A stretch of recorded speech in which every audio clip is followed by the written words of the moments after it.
Bearcat Bounce Podcast. Back at it again. It's a Monday. No, it's not. It's not a Monday. It's a Tuesday. That's right. A special Tuesday edition of the BBP. A Tuesday after the long Memorial Day weekend. A Tuesday that should still be technically a day that you can take off from work Tuesday because, man, those Memorial Day weekends are long and they are fun-filled.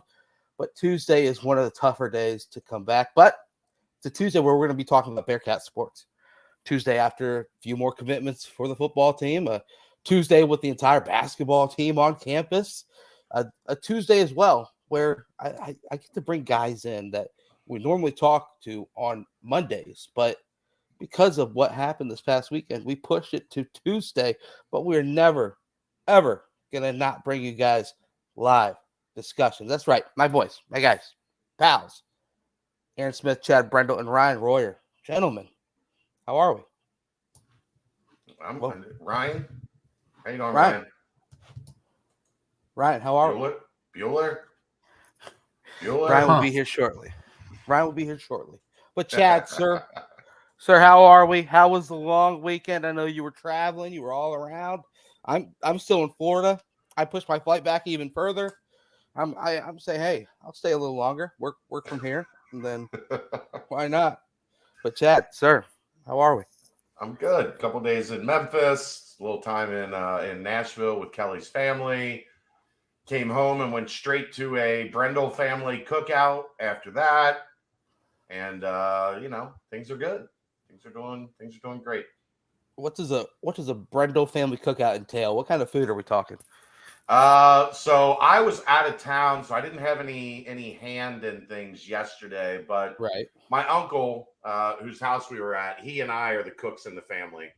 So he did, the basics: burgers, cheese mets, some cheesy brats, chicken thighs, boneless chicken thighs on the grill for chicken sandwiches, and then some really good mac and cheese, some baked beans, a little bit of smothered green beans. Have you ever had smothered green beans? Is it like cheesy?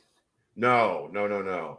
So you cook up some bacon, like, right. Cut up the bacon, you fry up some bacon, Mm-hmm. and then you take the green beans and you put them in the bacon fat. You take out the bacon, you put the green beans in the fat, you fry up the green beans a little bit, then you cover them with chicken stock. Let them go for about a half hour. Then you put some potatoes in. Let the potatoes go for about 20 minutes. Then you put the bacon back in, and you season it all along the way, and it cooks down, and it gives you a nice green beans in a gravy. Okay. Not white people mac and cheese. There's actually good mac and cheese. Smothered green beans. How about that? Smothered green beans. It's on TikTok. You can look it up. It's delicious. What's dessert? I'm not a big dessert guy normally. Yeah. They had a Jello pudding pie. Okay. And then they had like some pistachio pudding with pineapples. Hey, but I didn't do dessert.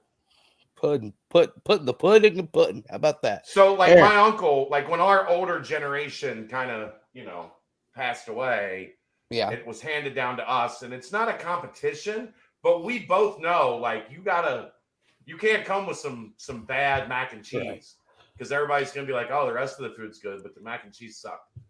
You gotta bring the heat. So it's good. Go Velveeta instead of Kraft is what you're saying. Okay, I got you. Do some fresh Gruyere or maybe some Gouda. Get that roux fired up. I got you. Well, you know what? That's something that we all need to be invited to next time. How about that? But Aaron, sir, how are we? Long weekend. You got the Jordan headband on right now, baby. That's looking good. Looking good. But how are we, man? Doing well. I grilled out for the holiday. Got the Blackstone out and threw asparagus and zucchini, some dogs, some smash burgers, onions, and just nice little holiday meal. Aaron, the grill master. Gotta love that. Look, I can do some things on the Blackstone, and I never expected to be a guy who was thrown down as far as food went. I was more the guy who would eat the food. But right. I guess we all evolve at some point. We do. Somehow, some way, we evolve. But yeah, man, Memorial Day weekend, it takes a lot out of me. Um, normally, so this is the first time in like 16 years I didn't go to the Indianapolis 500 because my nephew, his birthday falls ironically like right on Memorial Day weekend. Pretty much, it'll be that way for the rest of my life. So we'll figure out what to That's do how from there. birthdays work. Yeah, exactly. He turned 2. We went to Magic Kingdom and Disney World. Kind of did the whole Disney thing. Did the came back here. I mean, back in beautiful Cocoa and just having a little beach time now. But yeah, it was a long weekend. When you sent that text, Aaron, on what was that, Sunday night? It was like, yeah. So, That was Chad. quite sure. Oh, I think. It was No, it you was sent it. It was you. Okay. I mentioned it to you. I was traveling, so you're the one that ultimately sent it. I did the executive producer stuff. Right. Yeah, quite did. But yeah, so I was in no shape to do a Monday night BBP. There he is. Kind of like this guy. Look at that. Someone got some sun. Yes, Yeah, I did. Sun kissed. Look at that cookie golden brown. Yeah, That's a golden cookie, just like Mr. Portnoy likes to tell. Exactly, Portnoy. That's the best way to have chocolate chip cookies. Is the way your skin looks needs to be the way the cookie looks. So, but hey, man. Yes. What up, Ryan? How are we, man? Doing well. I got back from Cancun. Hey. Last night, had a nice little trip, and then it was a good weekend. Wasn't the most American Memorial Day weekend. I was kind of bummed, but it was still nice to be in Mexico and enjoy the tropical weather. First time in Cancun? Yeah, first time out of the country. Yeah. It was fun. It was a good experience.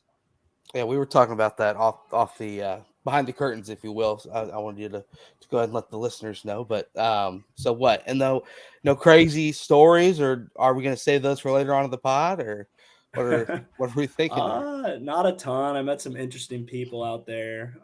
It's just the classic, like run into an old guy and he talks to you for like 30 minutes at the pool, and with crazy ass stories. He was like a detective up in Northern California, so he's seen anything you could imagine.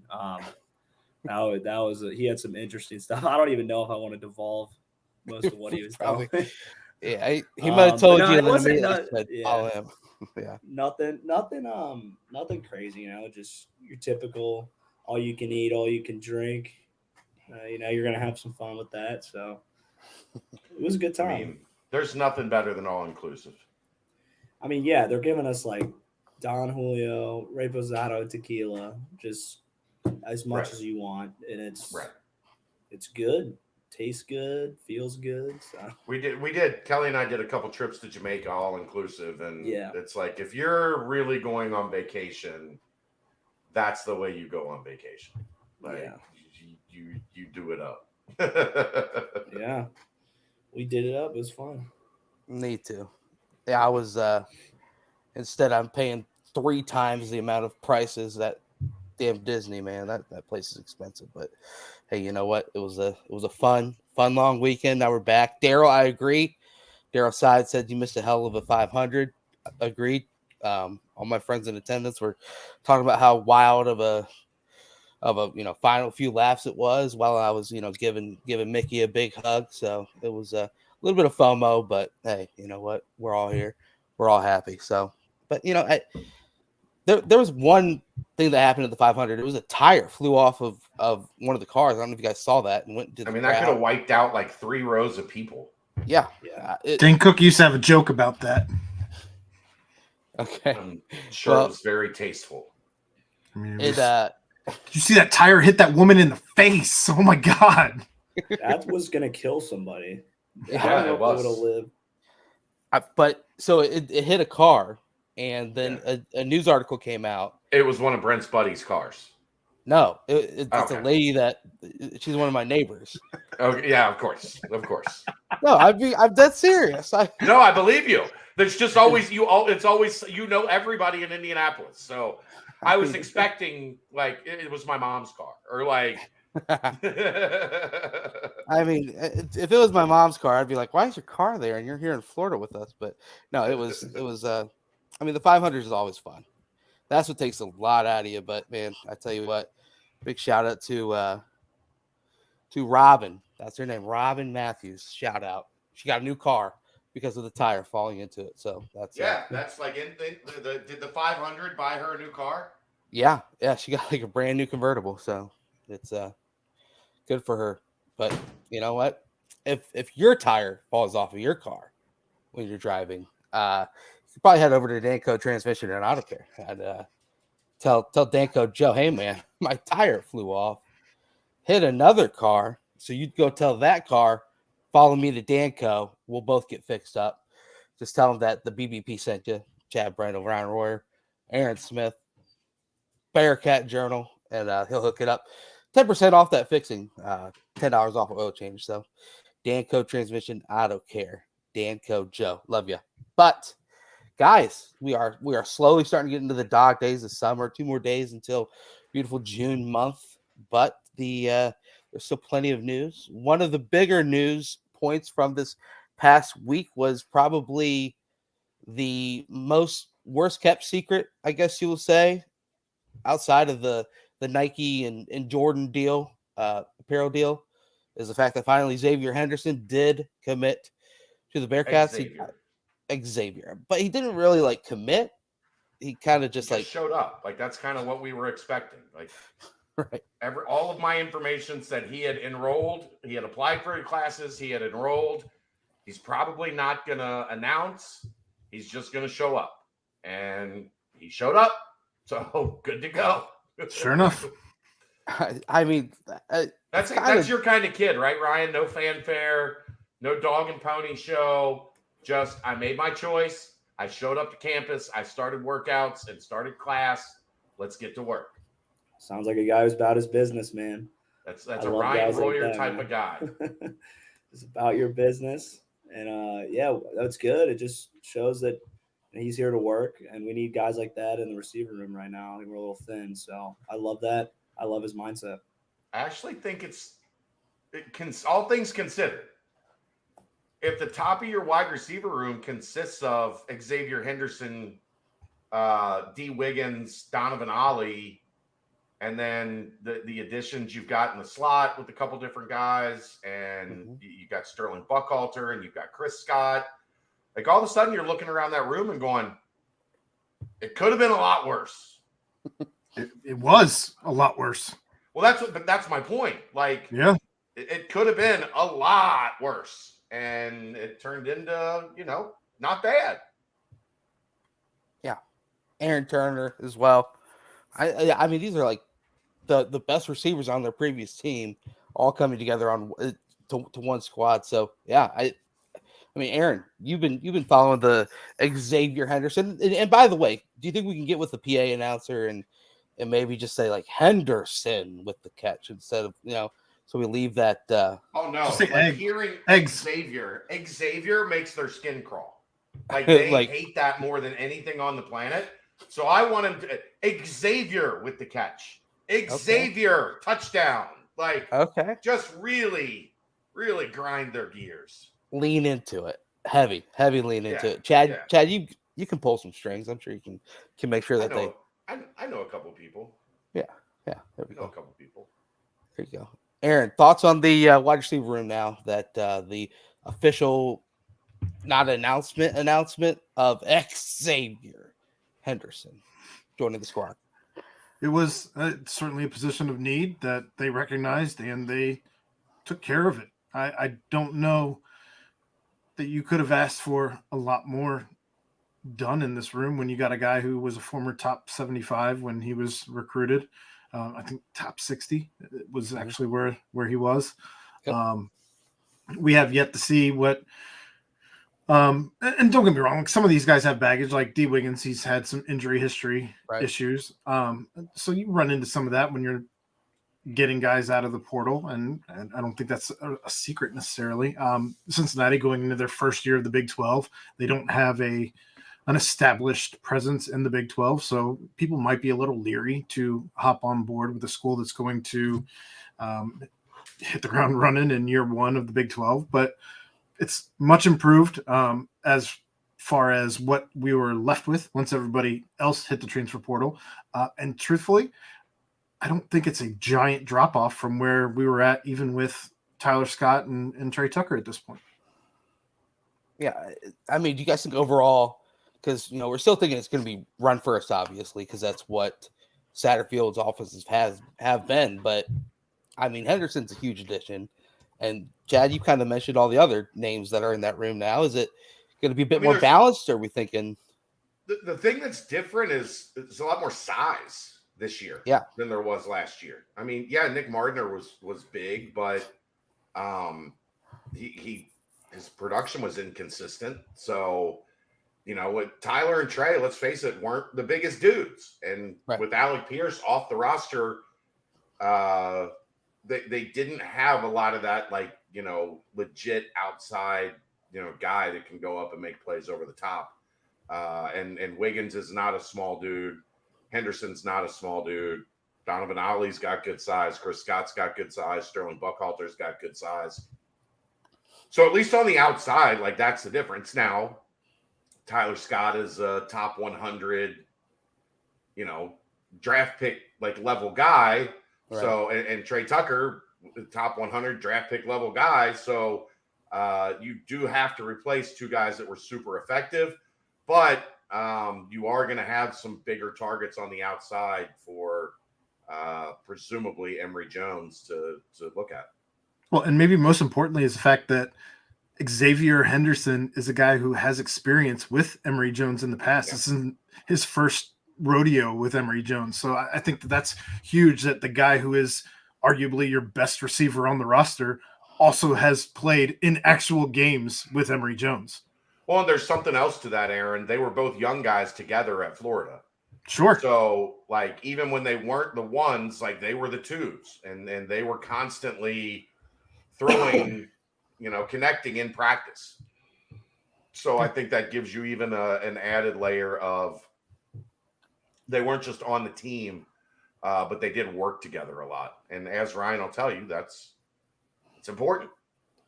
Yeah, timing. I mean, you could just see how critical timing is. There's so many different times.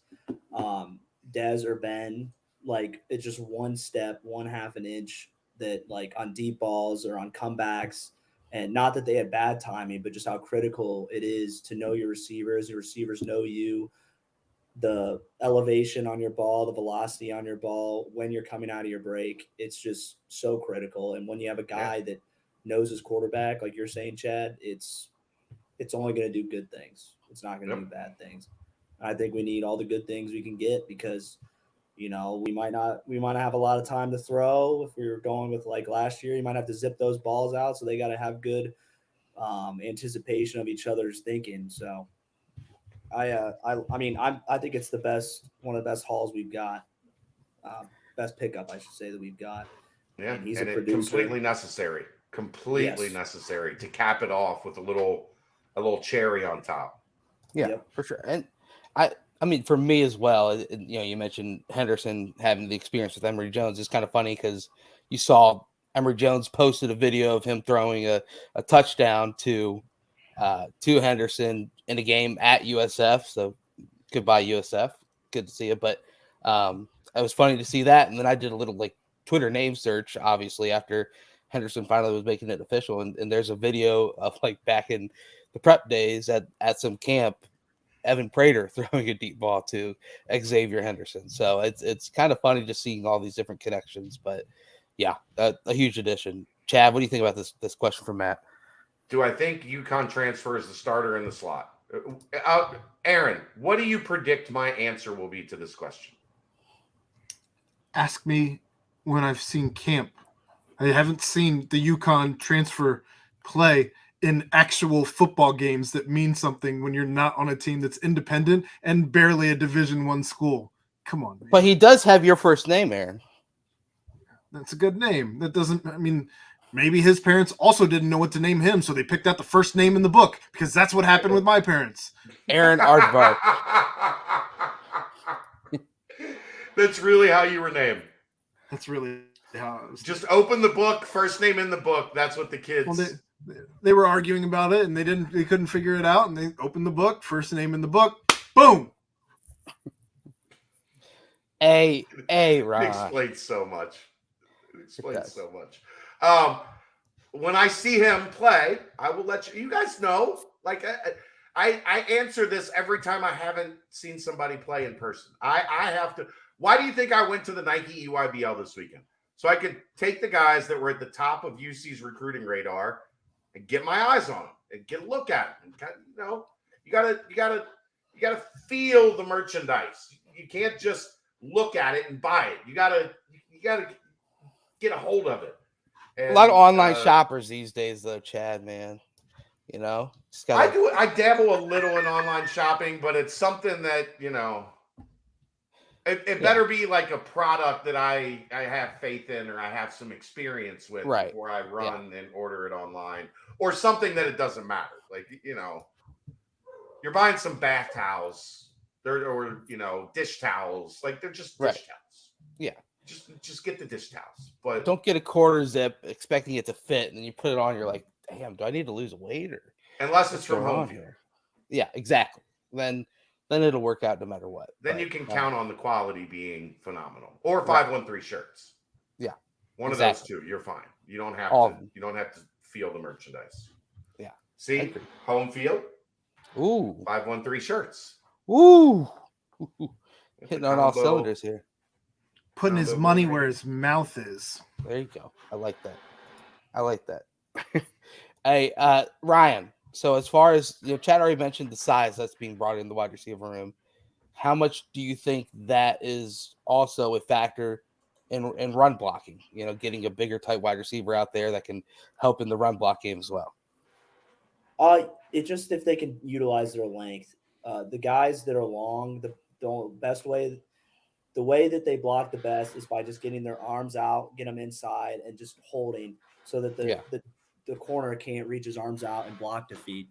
But if you can't use your hands, offense or defense, you're not be able to block, you're not be able to defeat blocks. But it doesn't necessarily matter how tall you are. You just got to be kind of like a dog. You got to be a dog that wants to block. And that's why Alec was good because he was long and he liked to get in there and kind of get physical. But still, a guy like Trey Tucker, he's probably the smallest guy in the field every time he's in there, but he could just go get right into people and be a great run blocker in our RPO games. So it's good. The benefit is there. These guys just got to want to go block. But yeah, it does give them an advantage if they know how to use it. Did Trey ever give you a big crack back in the day at all? Or it did crack me, man. Because back, especially when we were younger, it was just a free for all out there, and they would just try to send guys in. We try to send guys at them, but it was more rare when the receivers came in at me, but more of the snipers they'd go at it. But I'd give them if they come in the middle, man, you got to know what's coming on. So hey, baby, showtime. Yeah, if we ever got blocked by a receiver, Coach Freeman would take us out and then just rip us a new ass and then rip us even harder in film. We don't have to get blocked by receivers. If I see this BS again, you'll never get another rep in my linebacker. Just going at you. It makes sense, man. If you're getting blocked, you're getting blocked by those guys, it's just you shouldn't be out there. So even if they are doing a good job. Aaron, you were muted. You were about to say something there, I think. I was just gonna say he took you out back and beat you with a rubber hose. yeah. Not too happy. Don't let anyone hear about that though. He's Mr. Big Time now. They'll go get him. I think he's pretty safe up there. Well, Henderson, I mean, it's a massive commitment. Caught 38 passes for 410 yards and 2 touchdowns last year. Had 73 catches, 835 yards, 5 touchdowns. And as you mentioned, Aaron, a top 60 prospect in the country coming out of high school, was offered by pretty much everyone. So he's high level talent, speed. Got a lot of speed in his game, and then obviously size to back it up as well. Also, a couple more additions. Kyrie Moiston, defensive end, rush end from Virginia Tech, transferred to Cincinnati. He redshirted this past year, kind of more of a bigger developmental. Yeah, a little bit more of a developmental guys. 4 years remaining. Definitely has the size and the athleticism to come off the edge. So could be a guy. I don't know how much we'll hear his name this year, especially with how much experience is in that D-line room. right. But this is a play for next season. When you lose a ton, you hope that you get this guy in, Walt develops him, and then by next year, he's ready to make an impact right away. And I'm sure I'm probably getting ahead of where Brent was going to go with this, but do you think that this addition led to the decommitment of JoJo? No, I think this is what happens a lot. It's why I'm always weary of spring commitments. Right. Is because they haven't gone through like that part of the cycle. And then they get to June, and you know what happens in June, Aaron? Camp. All his buddies are going out and visiting 3, 4, 5 schools this June. And the committed guys are like, well, I'm going on my official to the school I committed to, but like, I didn't really do the recruiting experience. I didn't really, get to go through what I thought was going to be the process. And they get a little buyer's remorse, I guess is the right way to put it. So let's go back to like Malik Van. Like Malik committed in the spring, but he had been like 4 or 5 other places. Like he had already done kind of the recruiting cycle and then made his decision. Where you get in trouble a little bit, I think, is these kids, like JoJo, I guess he goes by, right? Yeah. Josiah Knight, when you get kids like that don't, like he went on a spring trip to Cincinnati, he committed and shut it down. And then, like I said, you get to the summer and all your boys are, flying off to official visits all around the country. And you're like, damn, I think I screwed up a little bit. And then they backtrack and, it is what it is. Kind of playing off what you're saying, Aaron, though, do you think that this is something that you'll see develop more in the transfer portal age, is kind of looking for a player that once they commit to you and they do sign to play, then once that gets processed, they're committed, and kind of have control a little bit more of locking down a player than not having to wait for it? What did I miss here? Mom. That's my mom right there. Hi, Sandra. My dad did that, not my mom. That's what she's claiming. He's not here to defend himself, so. I thought it was like the recruit's mom or something chiming in. I was like, uh-oh. No. That's my mom. Okay. I mean, first name in the book. I can't believe Aaron was I guess AA, but like there's not something with a AA that before R. There's not many words that start with AA, double letters. Yeah, that's fair. Of any sort. That's fair. I guess it would probably be accurate. The AA. Aardvark. Aaron. Yeah. I think that might be the whole list. Yeah, there you go. Llama. All right. It starts with 2 L's. Okay. Very good. Yeah, but back to what I was saying. Do you think this might be something that staff's trying to go for a little bit more, having the ability to find underclassmen, guys who maybe they were recruiting before, because then you are able to kind of lock them down and get them into the program faster than someone, like you were saying, Chad, that commits in the early times and then has all this time No, to I mean, I figure think out. that's looking too deep into it. Like Right. you're trying to get guys on campus and get them committed. Like, Yeah. At the end of the day, that's what you're trying to do. Like, get them on campus and get them committed, and you deal with whatever pops up after that.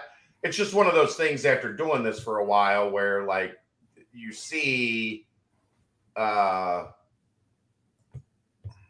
trends kind of develop, right? Yeah. And one of the trends is, guys that commit before really going through all the visit process are a little more susceptible to popping back into the pool, if you will. Right. Yeah. So if we'll see how on the basketball side of things, the to transfer and getting the the approval and whatnot goes on there. But once you do get an earlier underclassman that enters the transfer portal and commits, it's going to be probably a little less likely that they're going to try and bounce somewhere else. So that'll be something to continue to track, because this whole transfer portal NIL age is surely crazy. But Kyrie Moisten, out of high school, had offers from Michigan State, Arizona, Washington, Pitt. High level talent, but didn't obviously redshirted this past season. So developmental piece for sure. Another name was George Udo from BYU, defensive back. It seems like the BYU fans kind of loved him. So he appeared in 13 games for BYU last season. 13 tackles, a pass breakup. He played a bunch in his 4 seasons there at Provo. But he's another one who comes with some baggage as he's been injured often. But that's kind of the point that I was making earlier, is just a lot of these guys from the portal, you're going to have some of that. Yeah. Chad, you if they were a perfect prospect, guess what? They probably wouldn't be in the portal. Right. Or would be trying to fish around and see if they can go super high level school. But some might say in the portal, you take the good, you take the bad, you take them both, and there you have the facts of life. Okay. Very good. I asked my mom about Facts of Life a couple days ago. What'd she say? She said it wouldn't have been your type of show, is what she said. It was a good show. It was funny. I'm not saying it was a bad show, but I don't know. Maybe I got to give it a try.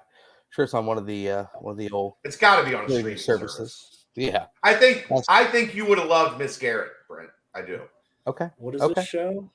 The Facts of Life. We've had this conversation before, Royer. I don't know if I remember. Kim It's Fields? One I try and forget too. Do you know Kim Fields, Ryan? No, I don't. Yes, now we're going way in are we supposed to go down this rabbit hole? No, we're probably not. Aaron gets mad at me when I do this. Well, I always feed into it, so I know. Culprit. Kim Fields was on Real Housewives. It just makes us look like we're unorganized, and that we don't try and respect the listeners' time and those types of things. Okay. True. We're a good, respectful bunch of men. We are. I did a lot of research for this podcast all the time, right? So, not sometimes. Yes, absolutely. But yeah, Udo seems like we talked about how the defensive backfield needs some depth. He seems like especially at safety. Yeah. Seems like a logical fit. I do have an update here. You can watch Facts of Life on Tubi with ads. You can stream it, or you can buy it on Amazon or on Apple TV. That's where you can catch the Facts of Life. Well, when I get back to the Midwest, Ryan, we'll have a little, long binge fest. How about that? Let's go. I'm in. But yeah, definitely a depth piece in the safety room, and who knows if he's looking fully healthy, he can make an impact and see the field a little bit. I think he'll play. It's clear in his profile he's going to play. Right. He played a lot of snaps for BYU, so yeah, it's a guy that, especially this is because there is so much newness to this roster. I mean, they're in I think they're in the top 10 in number of transfers taken in this cycle with 21. 22 now, right? Or 22 now, yeah. Yeah. Maybe 23. But I digress. You're gonna need special teams guys. Yeah. And taking a guy like this that has played a lot of snaps, he's probably going to compete for that one of the starting safety spots. I mean, you have to figure Brian Threats is going to be a starting safety. Yeah. And there's going to be, you'd like to think, DJ Taylor. Yep. and Taj Ward and Isaiah Cox, and now you say something about Taj is playing? He's playing both. What do they call it again? So the star.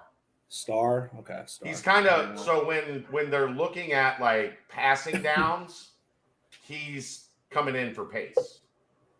Okay. At times. They're using pace on passing downs, but like if they need like an extra DB on the field, Taj will come into that. Look. Yeah, to make it more of a nickel look than like the hybrid linebacker safety look. I wonder if they're just. But Taj is also playing safety. Do you think they're just calling it nickel and just bringing Taj in? I mean, kind of, yeah. I think it's pretty much nickel anyway. Like, it's nickel, but they just call it star. It's nickel with DP, so he can get in the run fit. Right. Yeah. It's pretty smart. I mean, look, that's what Bama and Georgia have drifted to. Yeah. I mean, if you have a guy that is that athletic and can do it, like it makes sense to use him in that. It makes you wonder, like, what it would have looked like if they were using DP there instead of like maybe Arquan at times. Right. Yeah. And I think Arquan was really, really good as a nickel. Yeah. But like it would have changed the dynamic of the defense if you would maybe have gotten an extra bigger, more physical body on the field. Yeah, and the way I look at it, it works even better when you're like the Alabamas and Georgias, when you get the prototype NFL guy. Their linebackers get drafted every year almost. Yeah. That's when you have two guys inside that are that caliber. That's more run stopping capability, more pass rush capability, more pass coverage capability. So like, you almost like, well, we don't necessarily need another quote unquote linebacker. We can have a hybrid or just basically roll a nickel way more often. So it's like, now we don't have Alabama style players and whatnot, but if you can coach your guys up and you can get them running that scheme really well, then it really is like the perfect hybrid defense. It really does help you in be able to defend any type of play, at all times.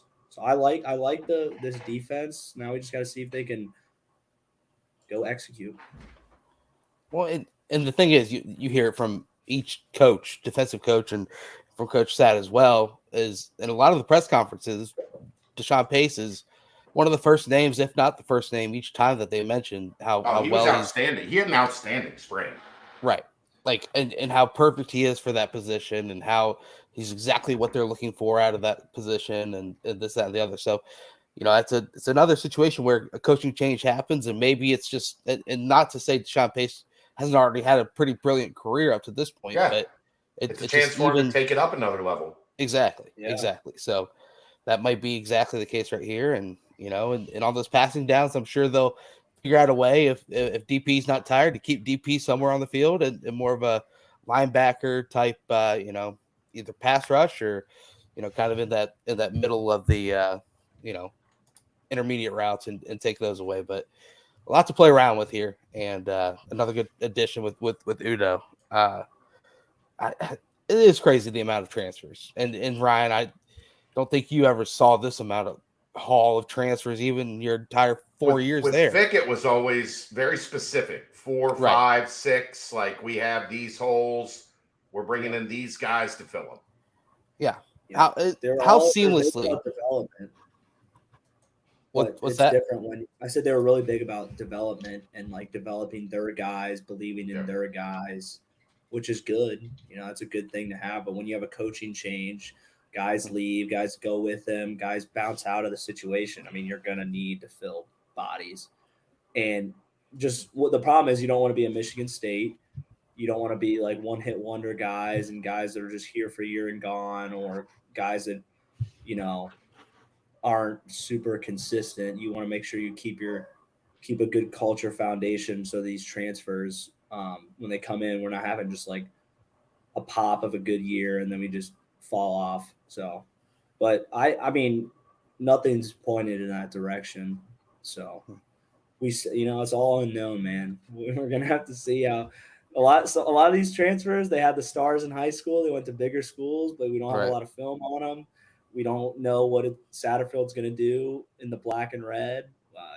We don't know what the Big 12 is going to be like for us. So there's a lot of question marks, which makes for excitement. It makes our roles more important, and people might want to look for our coveted advice that is never wrong. So never. We're right. Because we do the right. homework. Like we're prepared. Like I said, I did a lot of research for this podcast. But the in between beverages. Yeah. Ryan, Brent extended. How long are you staying in Florida? Next weekend? Thursday night. You're not rolling through the weekend? Got a wedding this weekend, and of course you do. My girlfriend's going to inside joke. He's always Brent goes to weddings like 36 of the 52 weekends out of the year. No, I went to Ireland for a wedding one year, and they just have never let me hear the end of it. It's just you missed like 3 games that year because of weddings. Weddings, yes, I know. Happy days. Love a good wedding. How many weddings this season, Brent? Only 2, but it's weird. They like dodged perfectly. They kind of fell like where I'm not going to miss any games. So it's kind of. That's what I was getting. I thought you meant you're going to miss 2 games. I figured there was. That's perfect for him. I got to miss 2 games. Yeah. I mean, it's it does pain me that I did miss the Tyler Scott 81-yard touchdown because I was in Ireland, but that is one thing. We're not saying there's anything wrong with weddings, Chelsea. It's impressive how many weddings Brent goes to. It means he's a popular guy, has a lot of friends. I can't wait to hear that he's going to his friend's second wedding, because those days aren't far. Have you been to a second wedding yet? I have not. No. Okay. And I don't have any friends that are in the position for a second wedding yet either. So I'll let you know when that changes. Yeah, I'll let you know when that changes. So. Aaron speaks from experience. he does. I guess I do now too. See, I ain't got no ring on this finger. I mean, I can't wait. We'll see. It's gonna be a lot of fun. It's a joke, Aaron. Calm down. I know. Aaron, that headband, man, you look good. Jordan headband, gotta love it. But anyway, back to the football side of things. Yeah, I mean, a bunch of transfers coming in. Obviously, it's needed out of the portal, and it's something that's obviously we're going to talk about on the basketball side here in a little bit. It's just kind of become the new norm, and I know, Chad, you hate that people saying that, and I know people hate saying the new norm, but it kind of fits perfectly with what the current college football and college basketball landscape is. So all these new transfers coming in, but you still have, Dante Corleone and Mason Fletcher were named preseason All-Americans, and you still got that returning group. That is, I think Mason Fletcher is going to be the best punter in the country. I agree. He's got it cut out for him. Ryan, what would you say if I told you I think Mason Fletcher is better than Jimmy Smith?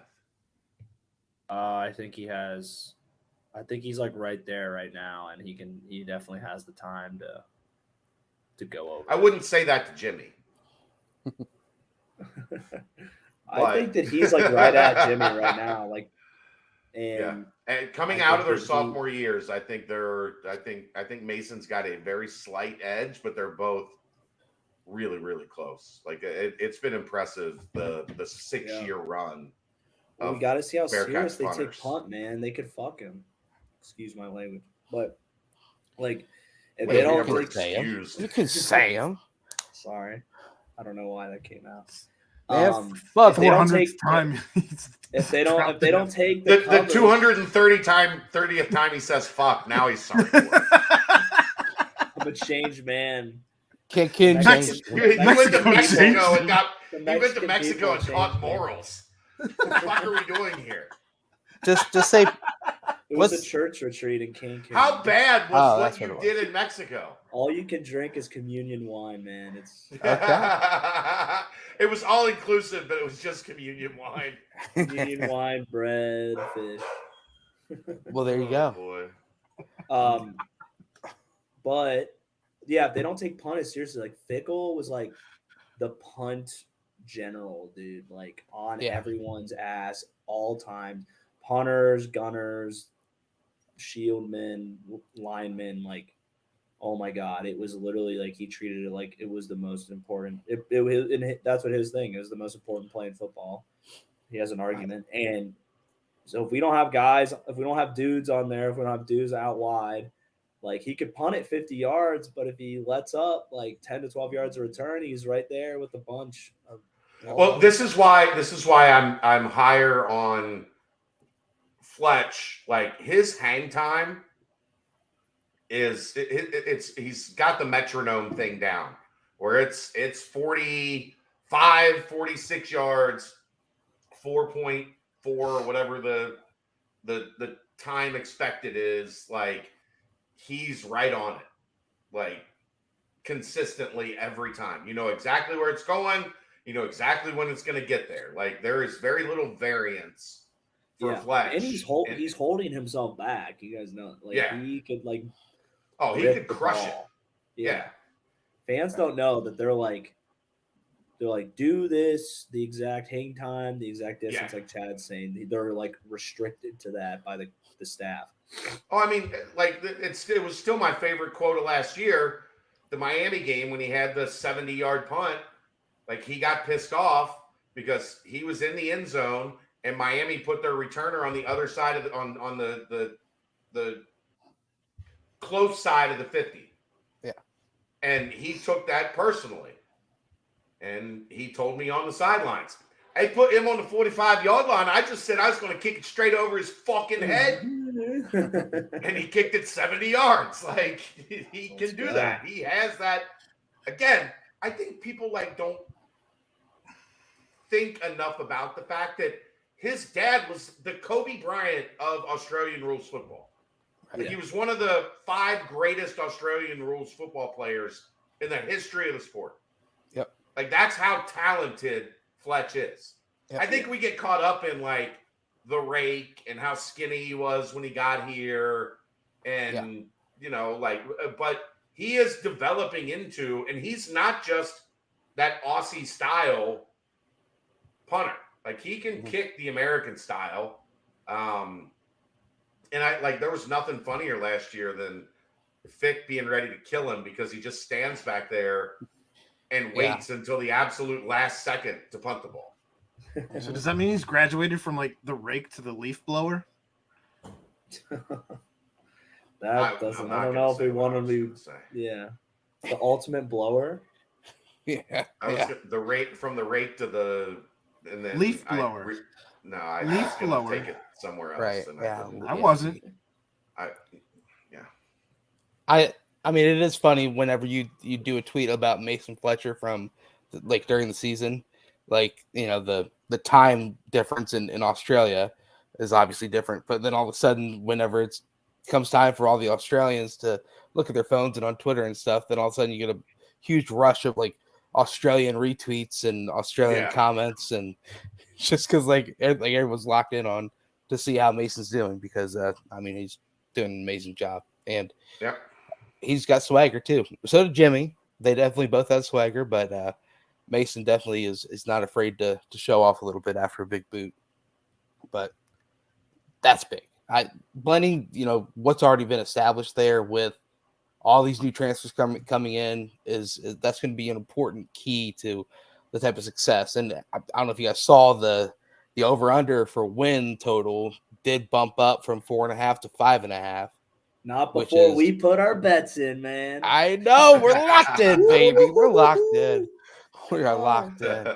but yeah, it's something happened. Obviously, it just means that a bunch of money went on the over for Cincinnati, or the books changed the bet itself. So That was an odds, insane line. yeah, odds are looking a little different now. So 5.5 would have been the perfect. Like, yeah, that's like 5 versus 6. Like, I know we can win 5 games.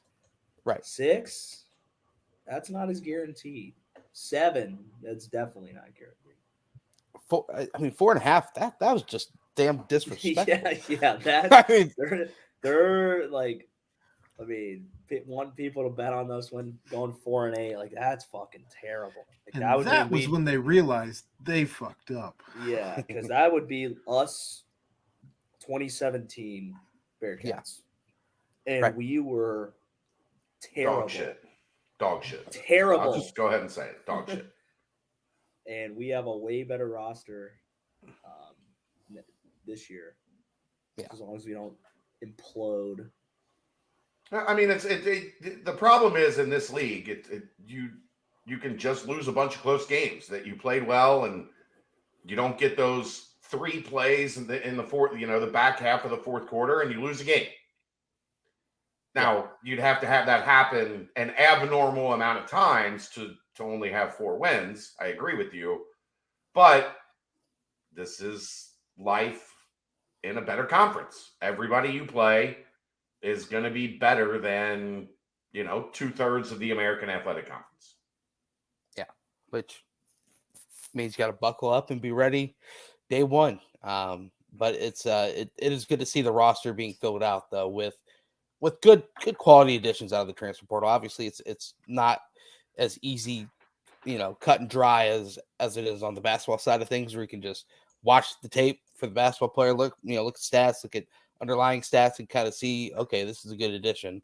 Football, it's a little different, and you might have a Brian Cooks of the world kind of come out of nowhere and become an NFL player. So you can't fault them for the amount of numbers, just volume they are Right. bringing in transfer portal wise. So it'll be interesting to see how it meshes. And it did look like everyone, the team is back on campus. There was a picture posted with Daniel Greshik and Kiner working out. So it looks like they are back and at least getting that side of workouts rolling again. Do you guys think that they're done with additions out of the portal? I obviously not, but you can't imagine too many more. I don't know what the numbers are at right now, but it seems like it's starting to get near the end of additions or departures, if you will. I'm not entirely sure though.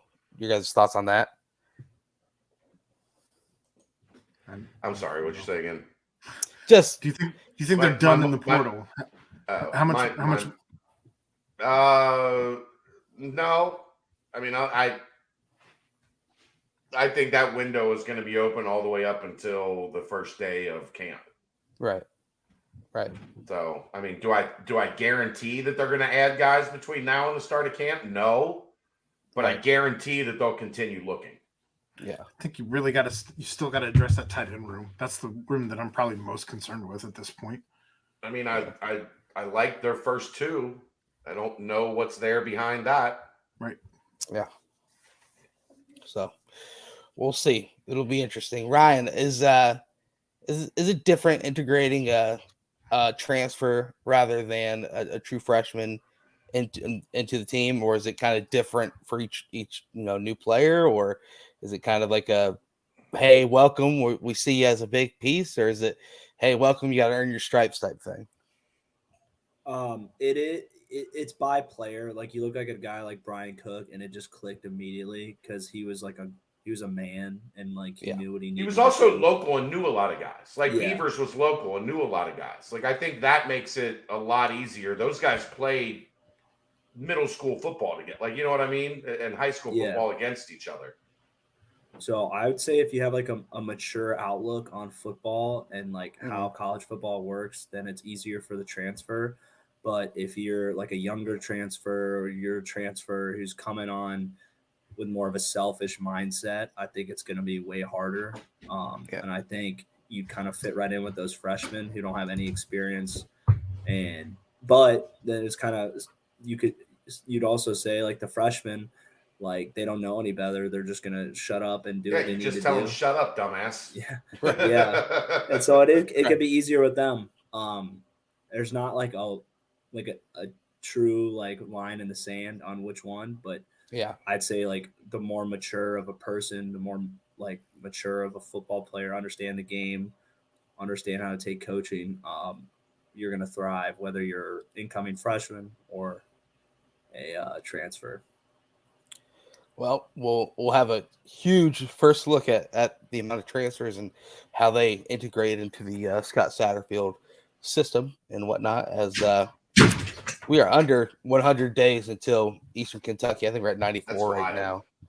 It's back, man. It is back, and it's going to be wild. But good to see them wearing Nike gear out there. From the start of camp, 60 days from whatever 60 days from the start of camp, 62 days, 63 days, whatever it is. Have you been told what that'll be like? No. At higher ground or too far? Those decisions aren't made until July. Right. Okay. Like they because they can, like there's no rush into it. Yeah. They don't put the cart before the horse. They just let things kind of evolve and make those decisions with the folks at higher ground and all that, like as it plays out. Okay. Hopefully we can get Nico on within the next month and a half. I was thinking next week or the week after, like now that he'll get a chance to have a look at all these transfer guys that are in the fold and everything, playing out as it does. I'll just send him a case of Celsius and we'll be good. Just gotta roll from there. But anything more football wise, guys? Yes. Yes. Okay. Yes. I have one thing, and I've been waiting. I've been holding out. I reached out to this business. Excited. I reached out to this business today because my mom was telling me about a family friend who I guess had some type of rehearsal dinner or wedding reception or something at Nippert, and they ordered a cake from a company called A Spoonfulla, Fulla sugar. Look at this cake. Wow. It is a replica of Nippert. That's pretty wild. Yes. It's absolutely insane. But I reached out to them. They did want me to put their information on our description for the video when we post this to YouTube. But this is located in Cincinnati. It's again called A Spoonfulla, Fulla sugar.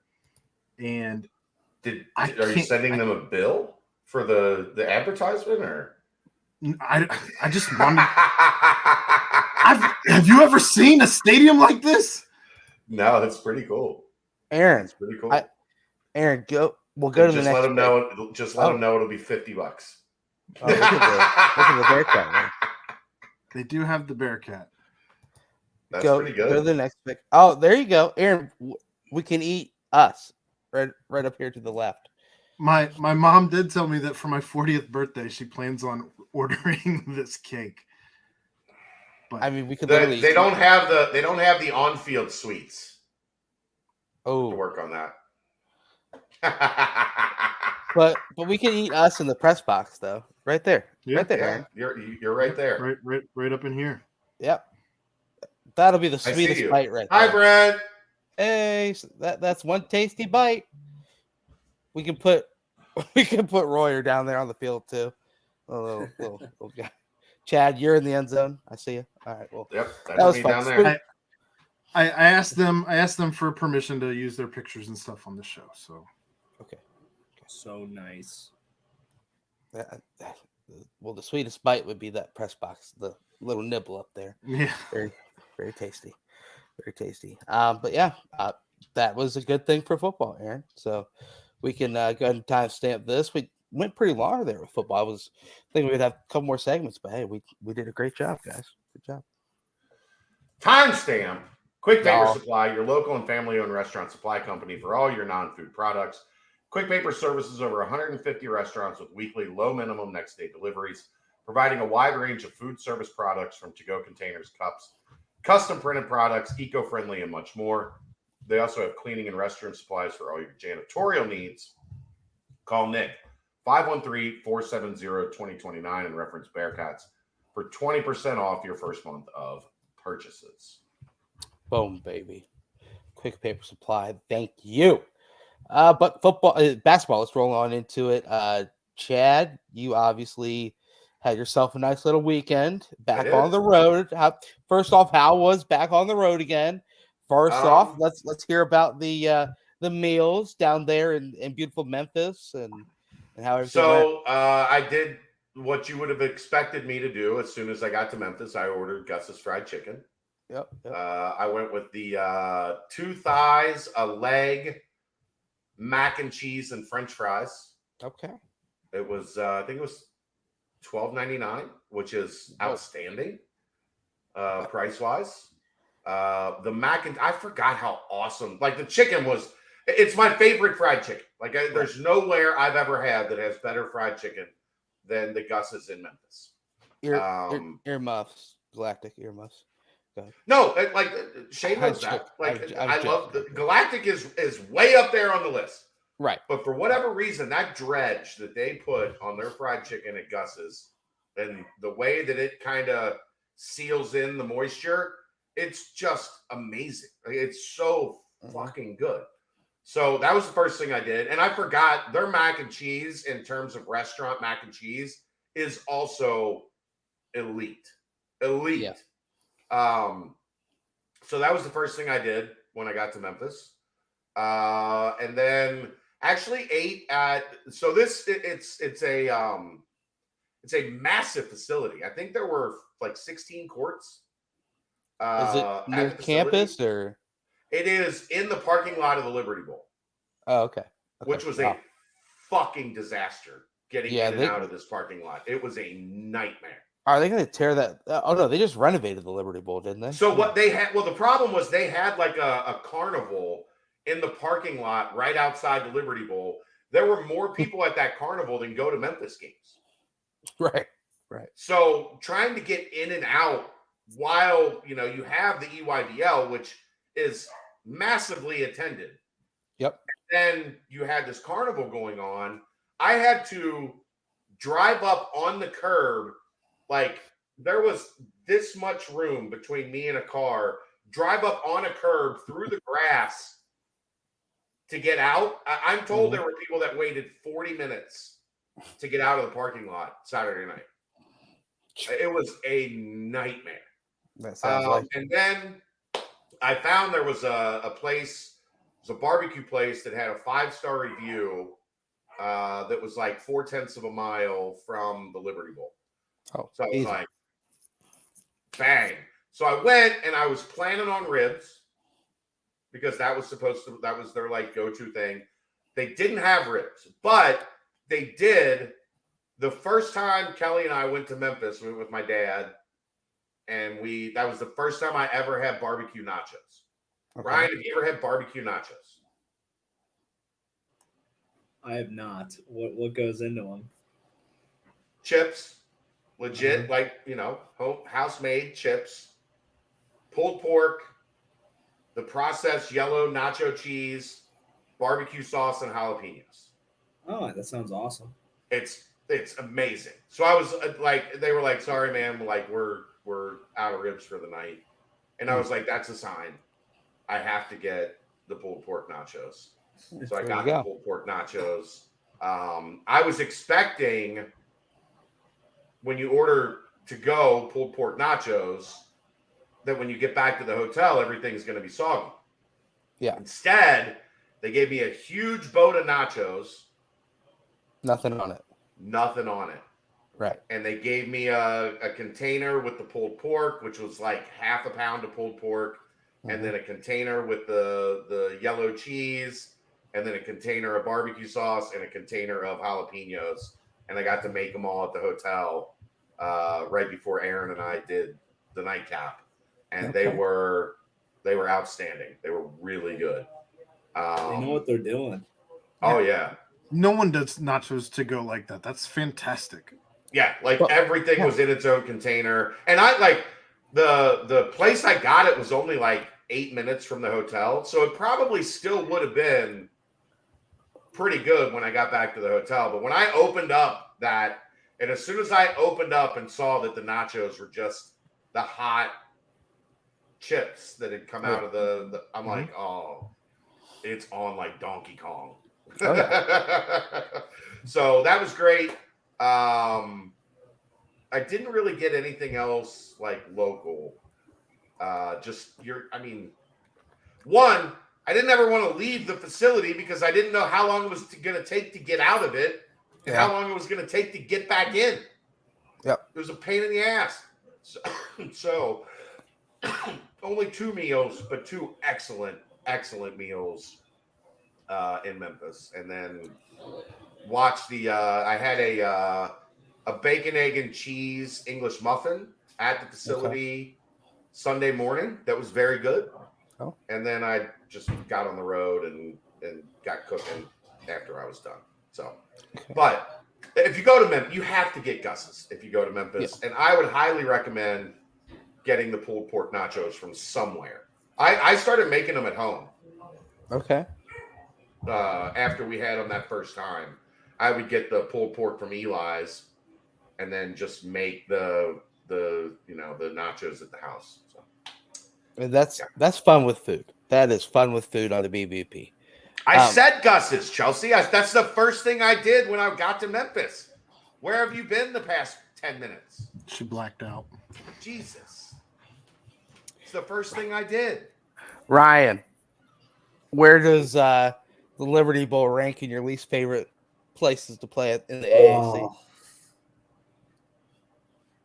Let me think here. I never went to Tulsa. I think it's got to be the worst. Yeah. Where else did I go? USF. The atmosphere for Temple is dog shit. Right. The all 16 people there. Yeah. I mean, like it was weird seeing like the games on TV at the Liberty Bowl. It would be like, it's huge, but like it looked like there were so many empty seats, but I'm sure the atmosphere was still a little loud because obviously the high level of the games. But man, it just seemed like a pretty dreadful place to go play. Yeah, it was a dumb. Yeah, it was a dumb. Safe to damn say. And yeah, that is I hate that place. But let's move on from there.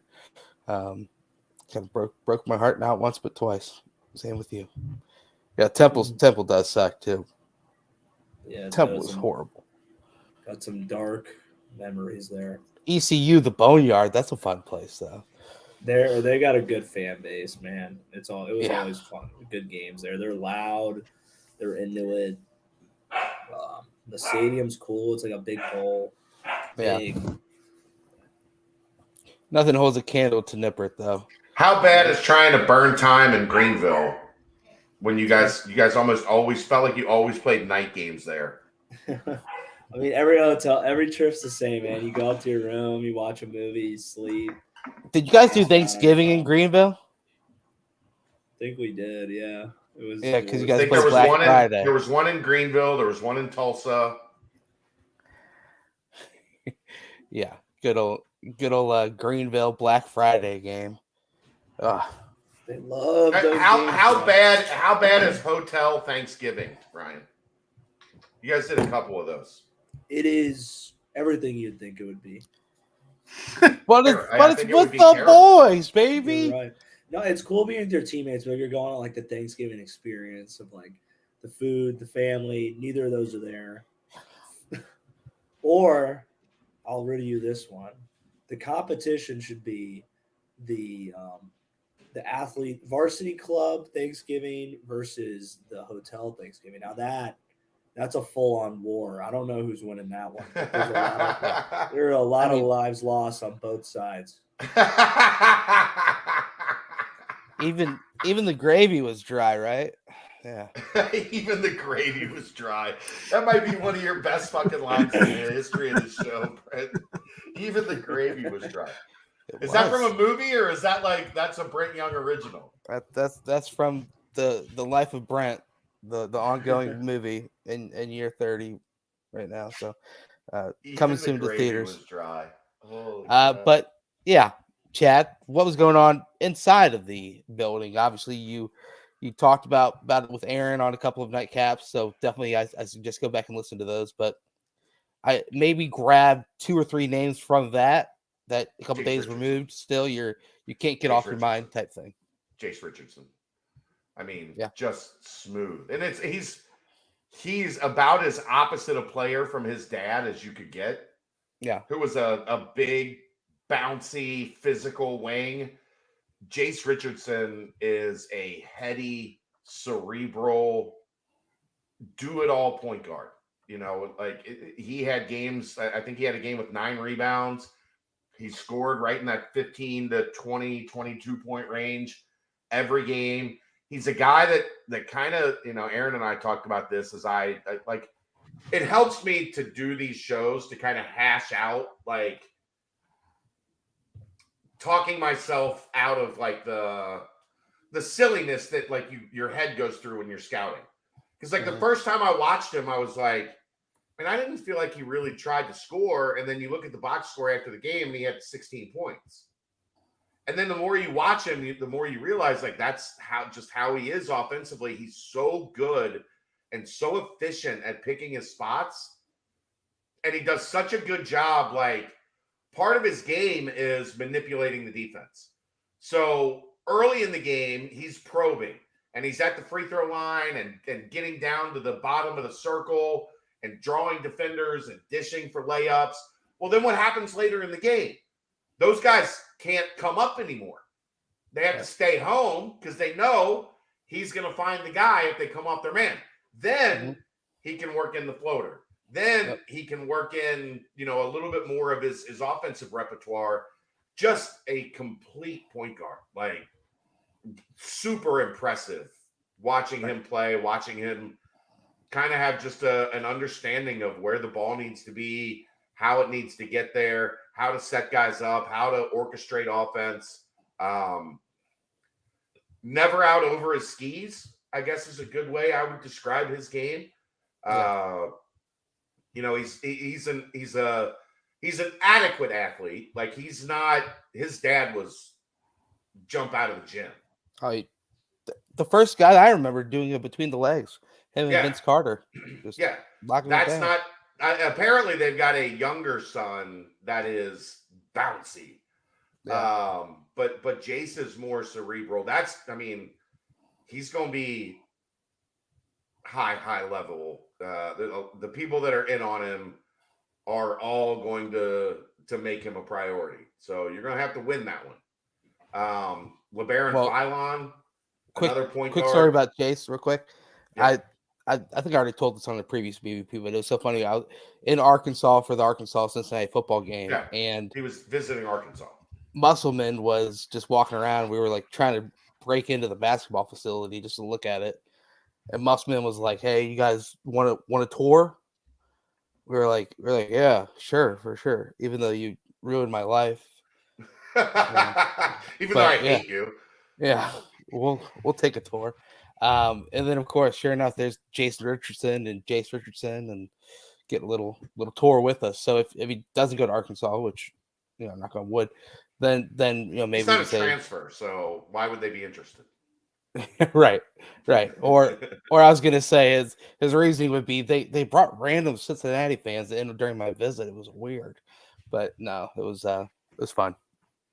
But yeah, good. Yeah, I mean, he's not the tallest kid. He's not the most bouncy kid. Like, he doesn't have anything that like blows you away. He's just a good basketball player. Like a really good basketball player. LeBaron Philon, I really liked as well. That one's going to be even tougher.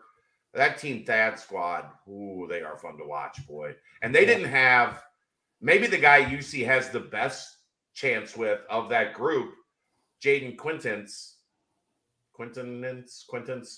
That's their big guy. He's a 2025. He was at the USA under 16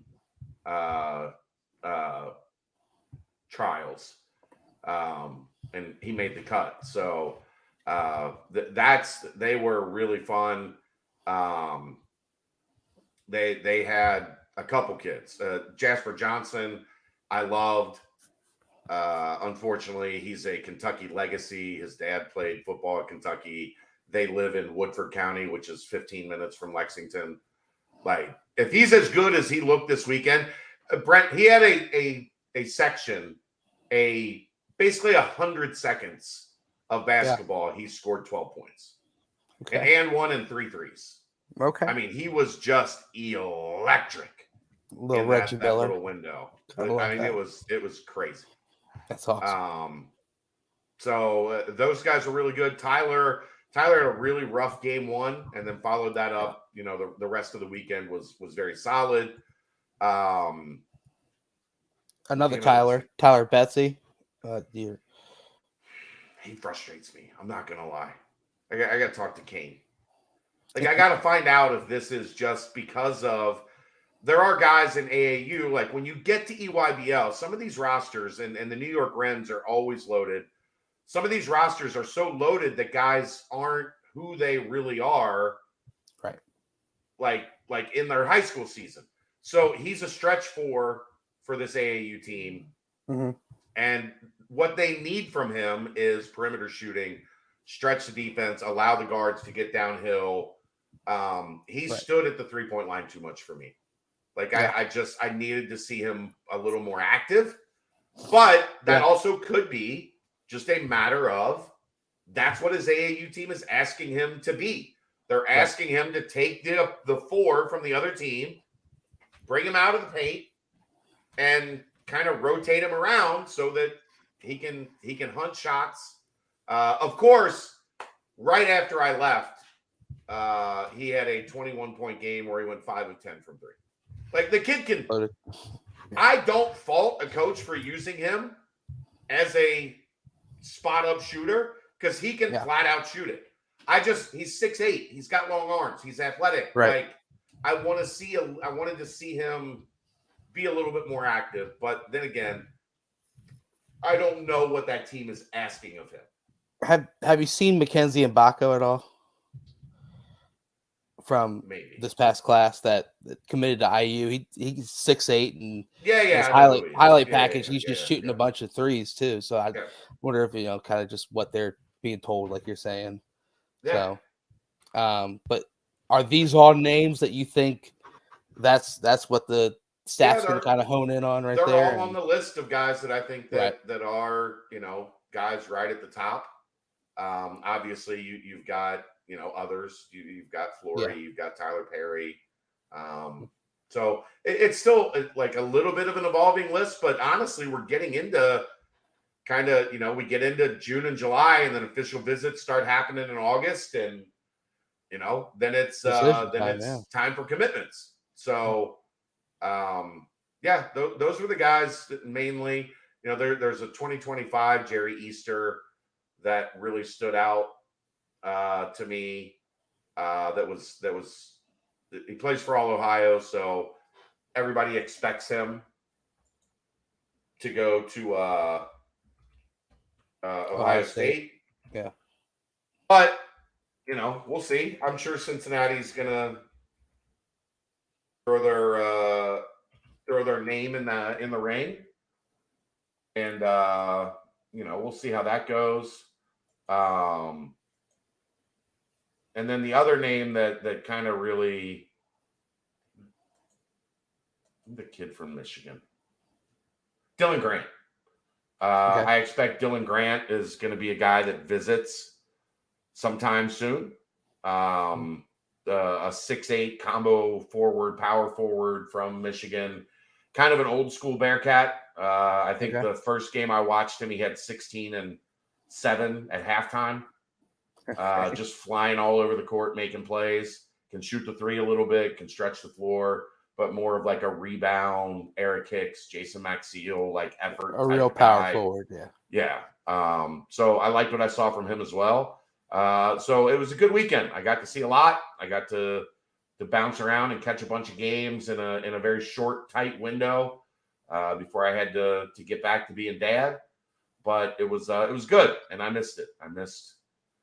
There's just I know I've seen a lot of, I saw Paul Biancardi tweeting from his office, Yeah. watching games. Right. And there is something to the efficiency of that, but there is also something to being live in person. Just being able to have the conversations as the games are happening. Yeah. Like, being able to talk to guys that you've met in the scouting community.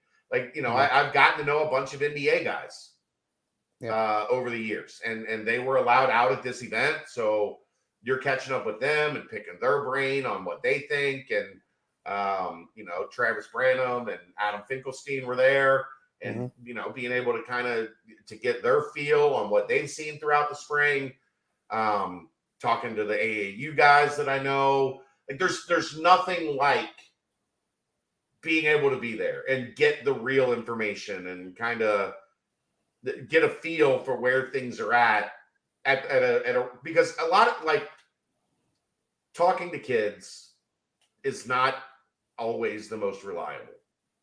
Right. It's just not, because they're in the middle of it. Like, they'll forget to mention a school that's recruiting them hard just because they're not used to talking to media guys. Like, there's a lot of things that you don't get when you're not boots on the ground. So it's great to be boots on the ground again, and kind of be back in that world. I missed it, and it was refreshing to kind of be back out. Well, and the best part is now, like Wes is not afraid to go for the big fish, and every single Jason mentioned Quentin's.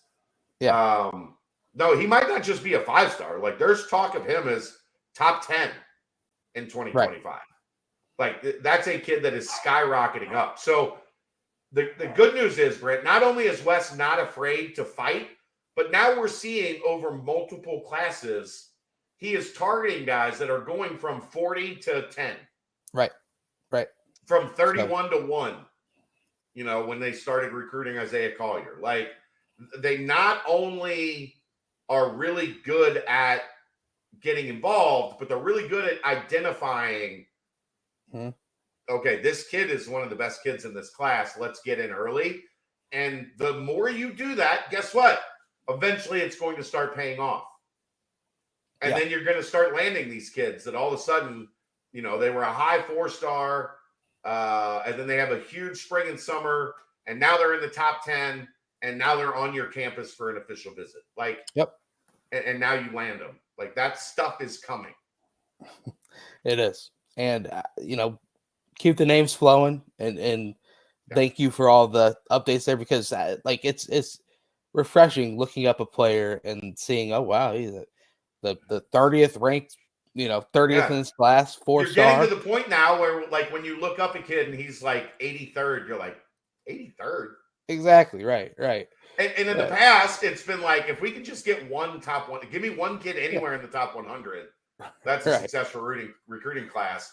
And Wes has got people already looking and going, 92nd? Like, is he good enough? Are you gonna? Is that kid like? Come on, 92nd? Come on, Wes, get your shit together. Right, exactly. Which, brings us to the. Give me 1 second. Which brings me now to. I'll ask Chad when he gets back anything more on EYBL, but Aaron Ryan, I don't know if you saw the pictures that were posted on the UC basketball Twitter, just showing it looks like they were back working out today, and rocking the new gear. Got the jump man out there. Just does that get your guys' juice flowing as much as it gets mine flowing? I don't know. I'm excited to see. Under Armour didn't do anything for me, and it's just a throwback to nostalgia for me. Yeah, we grew up, Brent. You're old enough to remember Jumpman on the jerseys. That was when I fell in love with the Bearcats. They were rocking Jordan.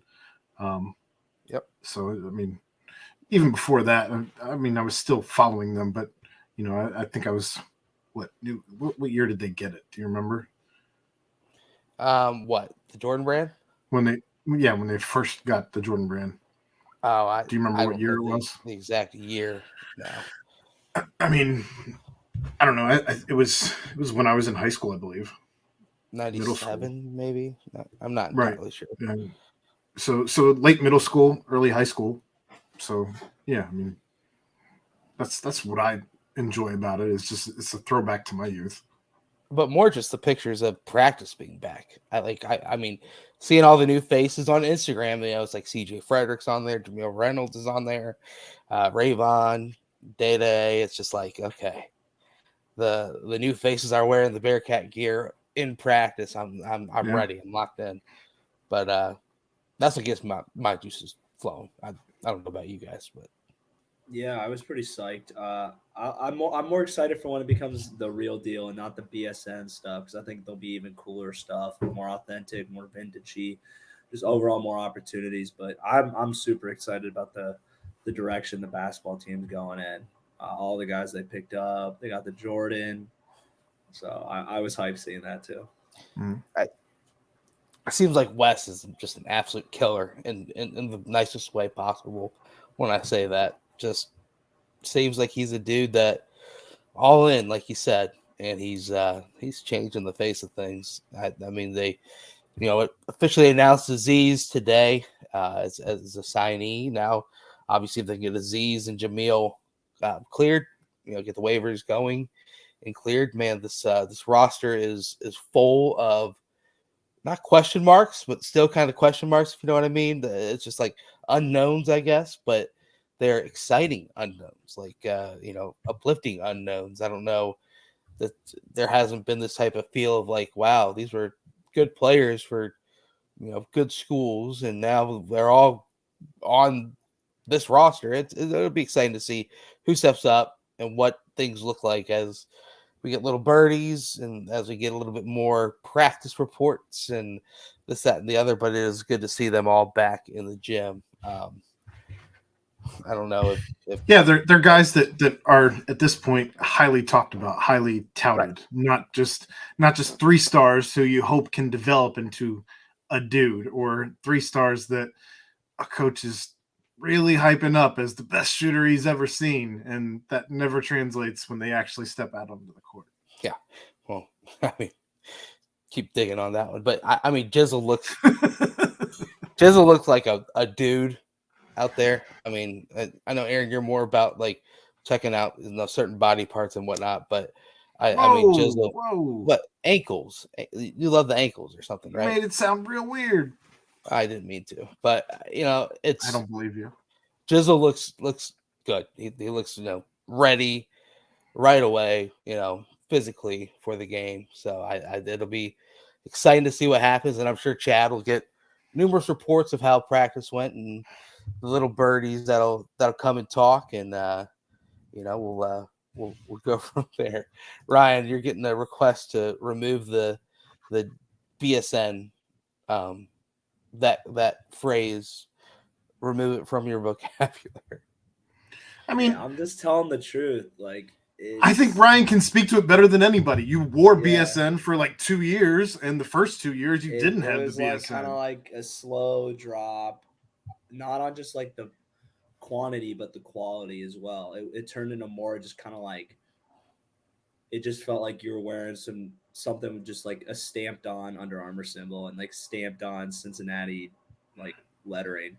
And so yeah, people get excited and like it's cool. The Jordan and Nike are like what we're affiliated with through BSN, but I'm saying it's going to get more legit and it's going to be way better once the deal's actually done. And so I'm also saying don't be disappointed if it's not as like as much gear for the fans, and the gear isn't as like cool and is like authentic with like retro options and stuff like that. Mm-hmm. Because that's like how it works with BSN. It's not, you're not like a direct brand affiliate. I hear you. Well, I think Dad maybe took an important phone call or something here, so that's hopefully comes back. He's got a boatload of information for us. But Aaron, anything else on kind of just your excitement or like first thing you want to see or hear, hopefully, about the basketball team from open gyms and practices just here in the summer? Well, Chad's back, but I don't know. I want to hear about how the new guys are going. More so, probably how Dady and Jizzle look. I mean, point guard for me is maybe the biggest question mark on the roster at this point. Yeah. I think that the fives and even the fours will be okay. I don't Right. have as much anxiety about those positions as I do the point guard position. So that's probably the position I'm most excited to hear about. Yeah. Okay. I'm back. Sorry, my mother-in-law is here going through things trying to find Kelsey's birth certificate. Okay. Yeah, you're good, man. You're Gotcha. good. She has to have it to participate in the AAU Nationals, a trip that I have spent a lot of money on. And apparently, if you're born in Ohio, you can't just go to Columbus and get it. You have to order it and have them mail it to you. And that takes a couple weeks. And we leave for Nationals on the 13th. So we are going through every piece of paperwork we can find, trying to locate Kelsey's birth certificate because that's important stuff there. Yeah, we thought it was we found a lockbox. We thought it was in the lockbox. Then we opened the lockbox. There was nothing in it. Nothing. It was like Nothing. Geraldo's safe. You guys love dated, nothing. wildly dated references. Al Capone. That's funny. Ryan has no clue what we're talking about. Neither do I, but you don't remember Geraldo going into Al Capone's safe? Like it was a live TV special. They Breaking Al Capone's vault. And they broke into every telecast for that. Yeah, they were going in to find out what was in Al Capone's vault, and it was just fucking empty. That was us. Really? That was us breaking into Kelly's safe lockbox today. Nothing. And there's just nothing in there. There's nothing in there. Yeah. Well, I think you'll find it. Hopeful thinking. I'm gonna bring. So on the other side of this wall, Kelsey and her grandma, my mother-in-law, are going through all of Kelly's paperwork. They found Kelly's birth certificate.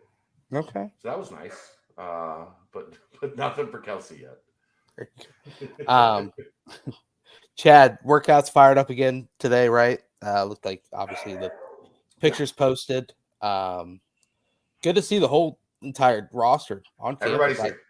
Yeah, I don't know if that's ever happened this early in the process, but good to have the whole squad here. I'm sure you'll be able to get plenty more updates and whatnot as the summer wears on. But I was hoping Little Birdies would be in action tomorrow before the BCJ pod, but I think the first open gym of the summer is Thursday. So okay. That'll be a good nightcap on Thursday. That'll be a fun nightcap right there. Can't wait. But we do have a pretty big guest for tomorrow lined up for the BCJ pod. Okay. If you're a UC basketball junkie, you will get to hear for the first time from Drew Adams. Oh, BCJ Network. The man behind the man. Well, Drew Adams action tomorrow night. So I'm excited for that. Drew's awesome. I love Drew. There you go. There you go. And Chelsea, I ordered it online last week. So hopefully it'll be here by the 13th. But they say it's here's how the state does you good, Brent. They tell you delivery is between 2 and 5 weeks. Yep. So it might be there, but we might be spending a bunch of money to go to Orlando and watch her team play volleyball. Yeah. I mean,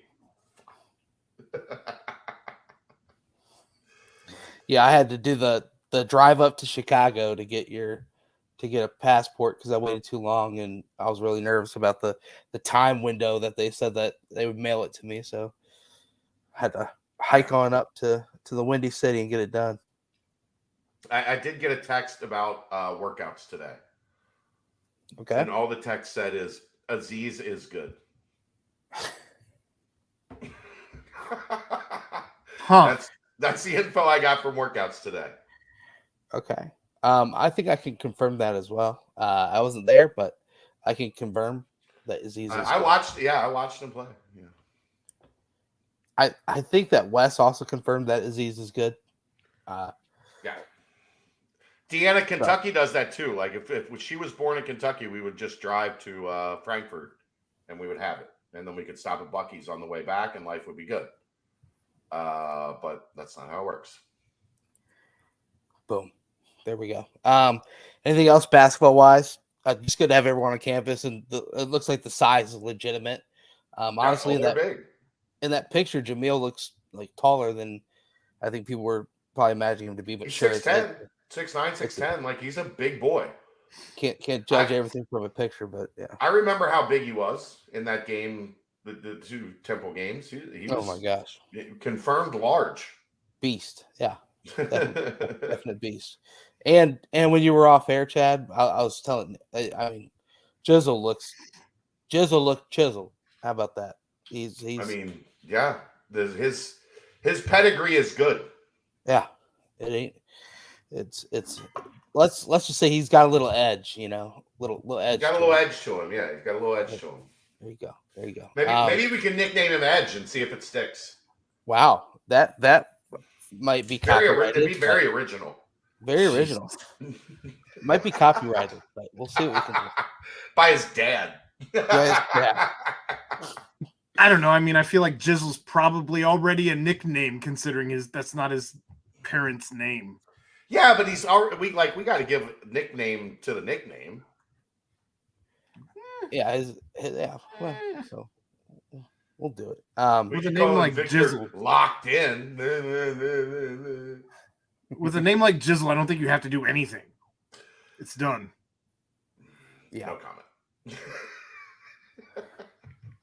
I'm not getting this canceled tonight. Yeah, that's loaded, very loaded. But anyway, they were at Mio's. Jesus Christ. Looked like it was some tasty food there as well. So I'm just happy to see everyone on campus. Hopefully, as more info flows in, we'll have to see. But anyway, no more on basketball. We can go ahead and timestamp it and head on into the BBP mailbag, baby. Quick Paper Supply. They provide mostly disposable restaurant supplies, so products like to-go containers, cups, pizza boxes, to-go bags, can liners, napkins, etc. Hold on, my sister is texting me. Okay. Try to get her in here for Yo Adrian. Pizza boxes, to-go bags, can liners, napkins, etc. They've been open since 2009.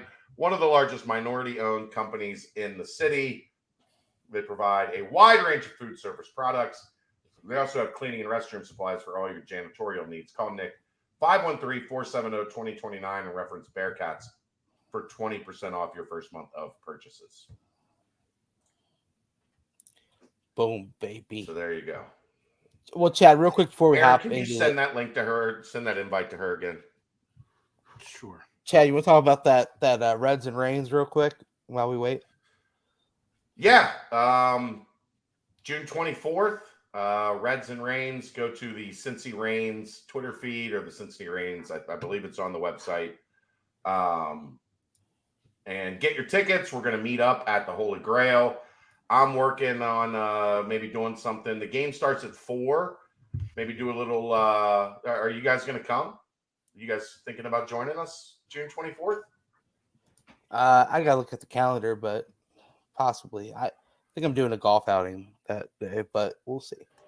Okay. I'll be Ryan? doing a Brent. I will be at Nate Meyer's wedding. Hey, baby, that'll be a good one. Yeah, I'm excited. Oh boy.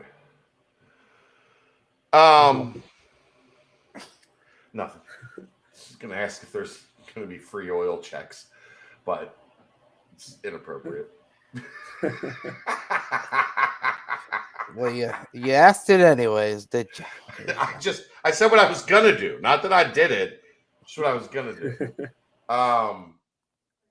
But I'm thinking maybe a little BCJ event at the Holy Grail first, and then everybody head over to the game.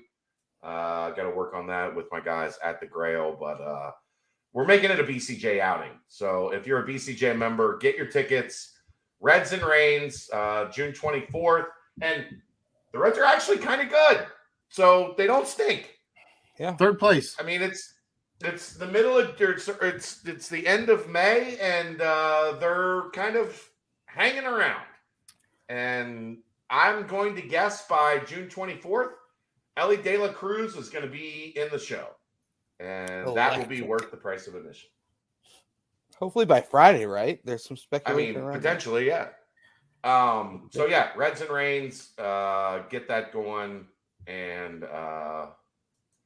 did you resend, Aaron? I sent to both emails. Also, the Reds are up 9-3 right now in Boston. What are we doing? The Reds are on the radio.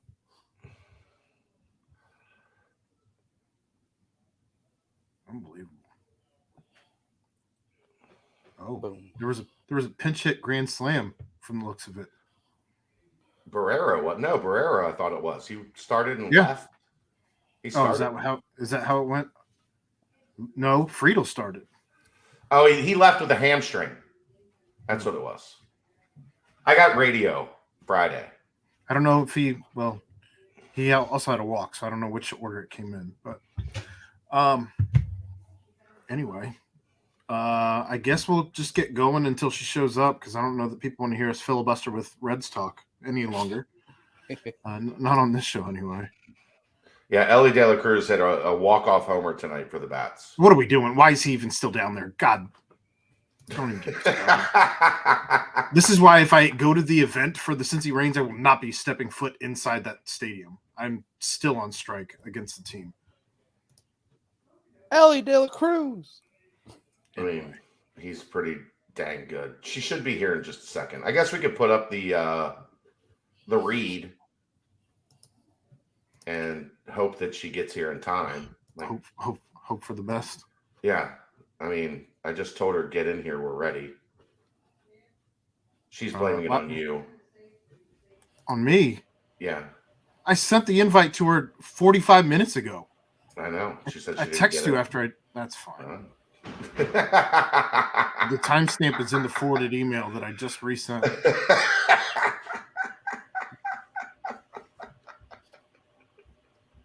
She's definitely related to you if I'm getting thrown under the bus for this shit.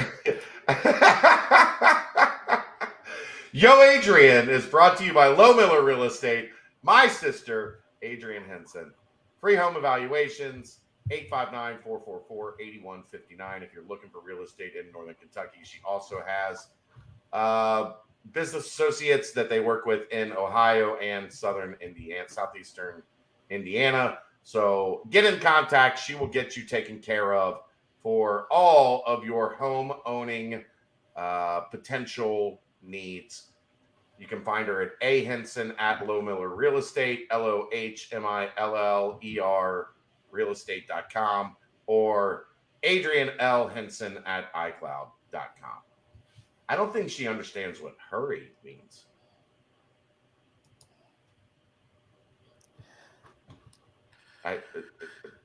Just Ellie like De La Cruz hit the gritty on the way to home plate. That's awesome. Call him up already. Again, I have to reaffirm my BSN stance. I'm looking at these pictures. These look like shirts that they just literally printed the Jordan logo on. They just zoom in on it. It literally just looks like they took the shit they had before where they used to print the Under Armour on it on the last step before giving it out to us and just putting it with the Jordan logo. They're the same shirts. Oh my God. See, that's why it's cool, but it's going to get cooler, people. That's all I'm going to say. There we go. Just let the magic happen. That's all. Gotta Let wait. the magic happen. all right. All right, let's go. We'll get to her when she gets here. In typical Brendel fashion, she thinks that the world is working on her schedule. I do not ever think that the world is working on my schedule. I have yelled at you numerous times to start these rooms before 7:59. What time was it ready today? You have done a much better job. That's why I haven't yelled at you for it. Moving on. Opening up the football portion of the mailbag. Who is the one player since 2007 each of you think should have made the NFL that did not? And by made the NFL, I mean more than a camp invite. They need to have been on a roster for at least one full season to have made it in terms of this question. Marty. Yeah, but that wasn't overly surprising, unfortunately. Marty was a little self-destructive. Like, he ended up not on lived in a his car for 2 years, right? Yeah, like so I wish I could say I was shocked that that wasn't the question. But that wasn't. The question is why? Who were you surprised by?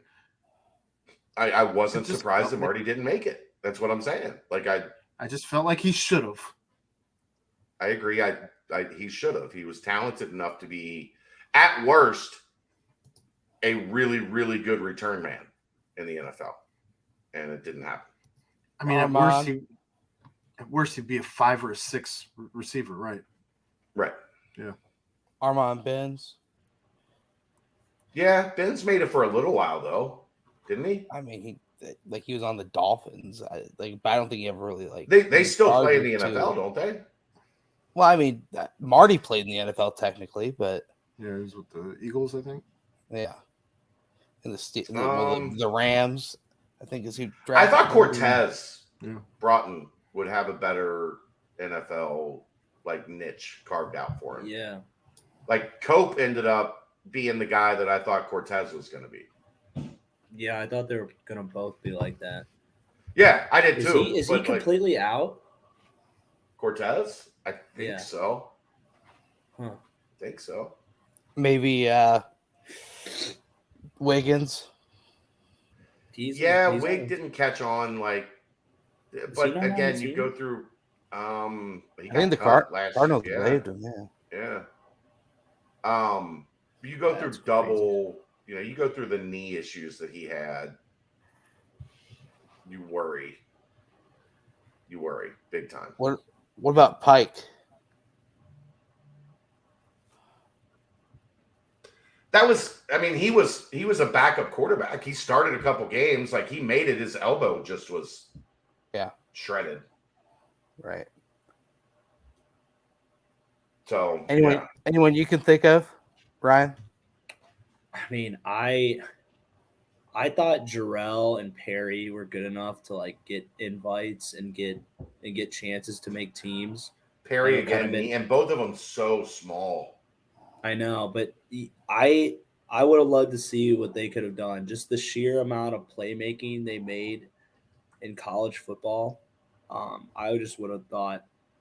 I just would have been curious to see what they would have done with a camp invite or an undrafted free agent, as I think both of them would have made a lot of plays and made it hard for them to stay off at least a practice squad.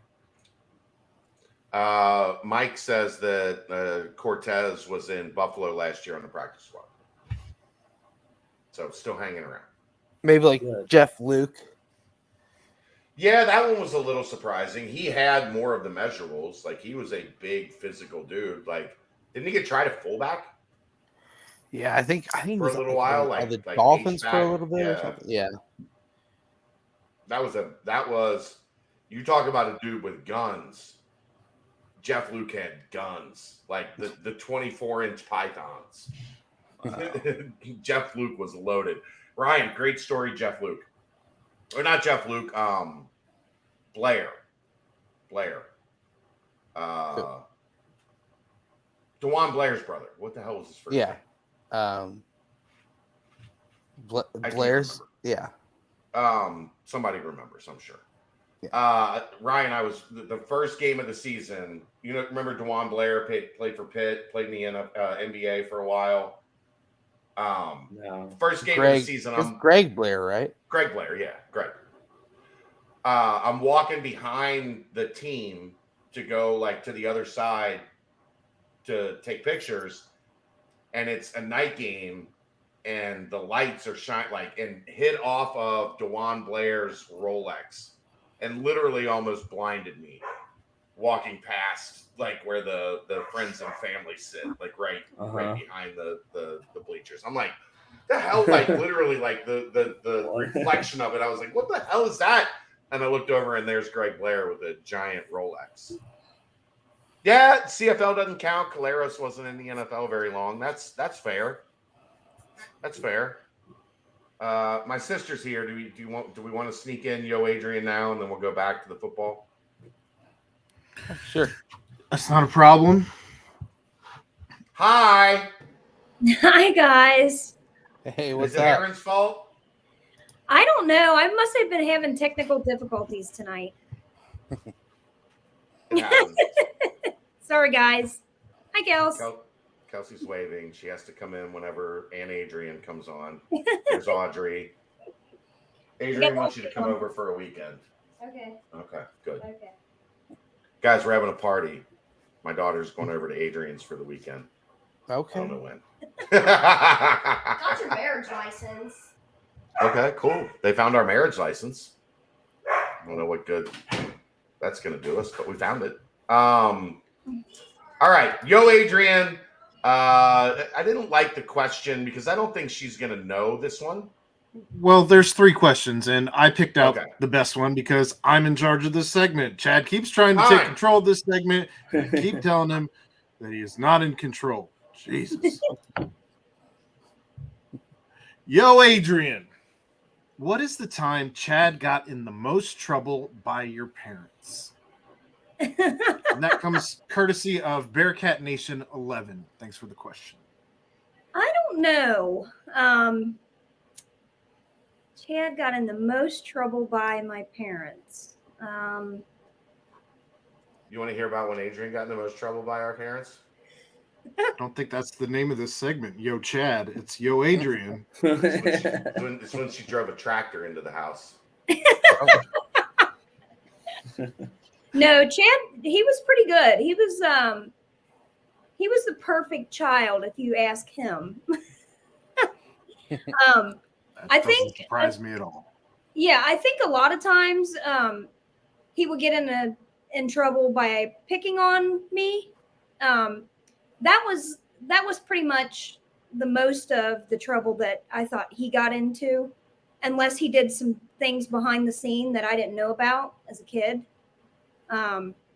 But between him and my other brother Nate, they both were always antagonizing me. I didn't really get in trouble until I was like a little older. So that would have like missed her. Like, you know, like 18 to 22, 23, I got in more trouble than I did when I was young because I was pretty good when I was young, and then I got out into the world and you know. Yeah. There's nothing better. So for a while, my uncle worked in like the court system, and I got in trouble for something one night and ended up, you know, having to do the court TV in the morning. And you show up at court TV in the morning, and your uncle is standing there on the other end of the monitor next to the judge, and you're like, "Oh boy, this isn't going to go well." That would probably when Chad got in the most trouble by his parents. Yeah. So there you go. There was things that I was probably left out in the dark about because they didn't want me knowing, so I could do the same thing he did. Well, you're what, 6 years younger than me? Yeah. So, you know, when I was 18, she was 12. Like, they weren't exactly going to be letting Adrian know the dumb shit that her big brother got into out in the real world, which is for the best. Yeah. Fair enough. Fair enough. Well, that is going to wrap up another episode of Yo, Adrian. Thanks Yo, for making Adrian. it to the Adrian, show. Yeah. give your sales pitch. Let's go. So same spiel. If you know anybody that's in the market to buy or sell right now, now's a really good time. They actually just started to talk about getting the interest rates lowered back down this week. So I'm hoping that with everything that was going on last week, they'll come to an agreement Wednesday, and we'll get some of this debt ceiling, all that taken care of for the rates to come back down, and people will be able to afford a little bit more home again, and the sellers will get the most for their homes. When are the prices going to come down? I don't care about the interest rate. I want to not pay $250,000 for a $187,000 house. Well, unfortunately, that's just the name of the game right now, and I don't foresee the prices of homes coming down too much. When the rates come down, that tends to help level things out. But as far as right now, I don't foresee the prices of homes coming down anytime soon. Do you look at houses now and go, that is not a $250,000 house. That is a $187,000 house. Yeah. I do that every time I look. A buy level, 5-7 years ago, a buy level was going for 150,000. Now you've got buy levels going for 250. They're it's not just $250,000 houses. No, but when supply and demand, when you don't have enough supply of something, that's what happens. So right now, the inventory, we still have a shortage on that. So if you want to sell your home and make the max amount, you absolutely can, but you might be waiting a little while to buy your next one. So call Adrian; she'll get you taken care of. Boom, baby. There you go. Yo, Thanks, Adrian. guys. Adrian. Thanks, guys. See you Thank next you so week. much. Have a good day. You too. You too. Well, it's night. It's night. Night. Love you. Bye. Bye, Chad. There we go. Yo, Adrian. All right. The second question in the football portion of the mailbag. Some Vegas betting sites raised the over-under on Bearcats wins last week to 5.5 from the previously published 4.5. Where do each of you stand at 5.5? Odds move for two reasons. Number one, all bettors are betting in one direction, and in this case, the over 4.5, so they move the line up. Or two, the book takes notice of roster improvement, injuries, etc., and independently adjusts the line. In this case, Sat has added some studs and needed spots since the 4.5 total came out. I'm still over 5.5. I was gonna say, I think you and Ryan kind of spoke on this earlier, but Yeah. I'm I still probably right. would bet 5.5 too. 24/7. One of the guys at 24/7 sent me a thing today, and I said, "Look, they were asking like, what is your prediction?" And I said, I wouldn't be surprised. I wouldn't be shocked by 8-4. I wouldn't be shocked by 4-8. It's the same thing I've said all along. There's so many coin flip games that I'm not comfortable predicting anything. I guess I don't think they're coin flip games yet. I just think that there's so many question marks up and down this roster that we don't know what we have. You don't know what you don't know, right? So until we've seen this group in camp, there's a lot of great things on paper with some of the additions that you've put in here, but until you've seen them even in camp, a lot of these guys have not even practiced together. Yeah, it's fair. But two-part question. If Marcus Freeman, Defoe, James Hudson, and Wiggins all stayed one more year, what's your prediction on the Cotton Bowl score? Now, same situation, but you can also add Ryan Royer, but he now has 419 40 speed. I think none of them are offensive linemen. Look, if we're being honest, Alabama was just better. I think we might gain like 3 to 7 points, and maybe hold them. It'd probably change by anywhere from. What do we lose by? What was the final score? 31-6 or I think it I was just don't 27-6. None of those guys were going to stop the run. Yeah, I think I don't think the maybe we get, deficiencies like, were on 3 to defense. 3 to 7 points though. 27-6, yeah. No, 27-13. It was Oh, you think the adjusted score would be 27-13? Yeah. I don't think the deficiencies were on defense. I think the deficiencies were on offense. I think you need to come up with don't think you watched offensive that game. players. I mean, Alabama ran right down their throat. James And Hudson I addition couldn't is believe. good.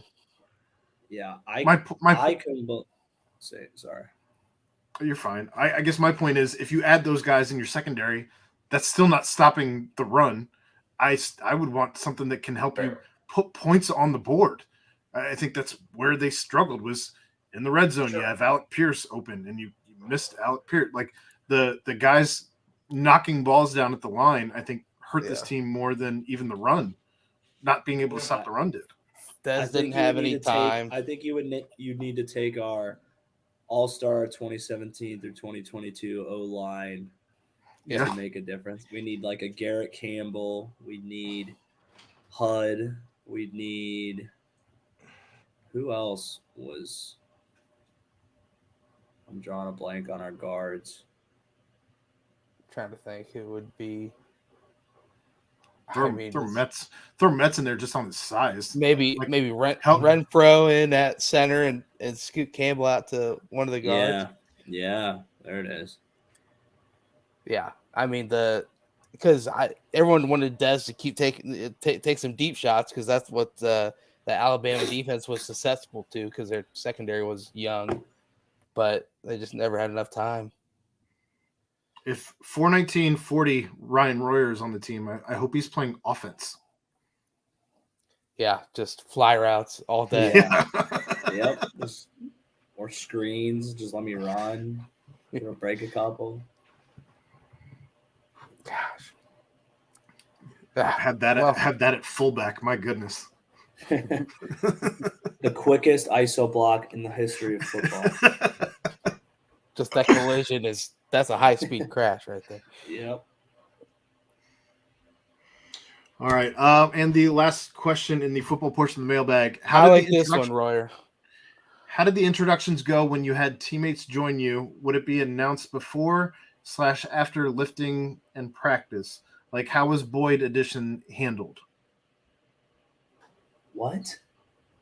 Like when a Dino Boyd comes in late, right before camp, like how is that handled within the team? Like, hey everybody, this guy's coming in to be your starting left tackle.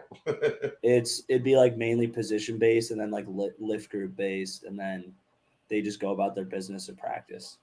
I thought they were saying Boyd about Tyler Boyd because he came back to the Bengals or something in practice. It's like, what the? I didn't understand. Yeah, I imagine Fickle didn't bring solo players up in front of the whole team and say, "This is blah blah blah." Say hi. Like Brady be like, "This is so and so. He's a fucking stud. So give him a good Bearcat welcome, and let's go fucking lift." That's about all it would be. Gosh, Brady! Oh, I missed Jerome Ford. It was like that was a good Brady. That was a good Brady. That was a good Brady. Royer, you're going against him in the rope fight, and then he just proceeds to just tear me a new ass and just destroy me. Jerome. That was like his first lift, I'm pretty sure, on the team. Like, they're like, let's give him Royer for the rope fight, and he just destroyed me. Were you like, oh, this guy's pretty fucking strong? Well, because I don't know if he didn't like know what he was doing, but it was like about like the first 3 seconds, it was like a good battle, and then it was just like he became possessed, and it was literally over in half a second. He was toying with you. The best part was then after that, he just like proceeded to just like deadlift 6 plates, like conventional deadlift, and just like look around like he had no idea what was going on, what he was doing, if it was good. There was not a lot of effort in it. It was just like, all right, this guy is an absolute freak, so I don't feel as bad. He different. He was looking around wondering why everybody else wasn't doing that. He came from Alabama. Right. It's like me and Danny Felino just looked at each other like, holy shit. Like we're like, well, man, you probably aren't gonna win rope fights against those guys like that. So back to your business now. All right, that's the end of the football portion of the mailbag. Moving on to the basketball portion. Number one, everyone on campus and working out today. And number Yes. two, assuming he makes no announcement between now and tonight, an educated guess on whether or not Julian Phillips stays in the draft. My sources are torn on Phillips. Some think he's definitely staying in. Some think there's a very good chance he's coming back. So I don't know which side to believe. It's not often that they that there are two different sides to this. But you know, we'll see. If I had to guess, he stays in the draft, but there is a glimmer of hope that he could come back. That's my guess. I also don't know if there's enough in the reserve after their 4 portal additions to add another top of the roster, maybe your best player the second he steps on campus type guy in the transfer portal. But that's just my, thought process on the situation. There hasn't been like inside the ropes, there hasn't been a lot of Julian Phillips talk in terms of like let's just compare it to like Aziz and Seamus and CJ. There was definitely a lot more buzz about them being transfer portal targets. One of these things is not like the other. Right. Generally, if something's happening, there's a lot of buzz around it. We don't have that yet. Maybe we do. All right. Update your current grade scale of 1 to 10, with 10 being best for the work done by Wes and Coach Satterfield going into the 23-24 season. Brent, we'll start with you. What you got? What is the question again? Sorry. Update your current grade on a scale of 1 to 10, with 10 It's being right there best at the bottom of the screen. for the work. I'm typing done up by the recap. For the work done by Wes and Coach Sat going into the 23-24 season. I mean, I think we did this last week, right? Give Wes A minuses. So scale 1 to 10, I think that's an 8.59. For Wes, 8.5 to 9. Yeah. Coach Sat, I think he's done a hell of a job with just the work being done. Now it's seeing how that work actually looks on paper. So I'll give him a 7.5 to 8. 7.5. Ryan, what you got? I got a 9.0. Rookie score for Wes. Rookie score, baby. Rookie score. I'm on 2 Portnoy shout outs today. And then I'm going 7.8 for Satterfield. Okay. Chad?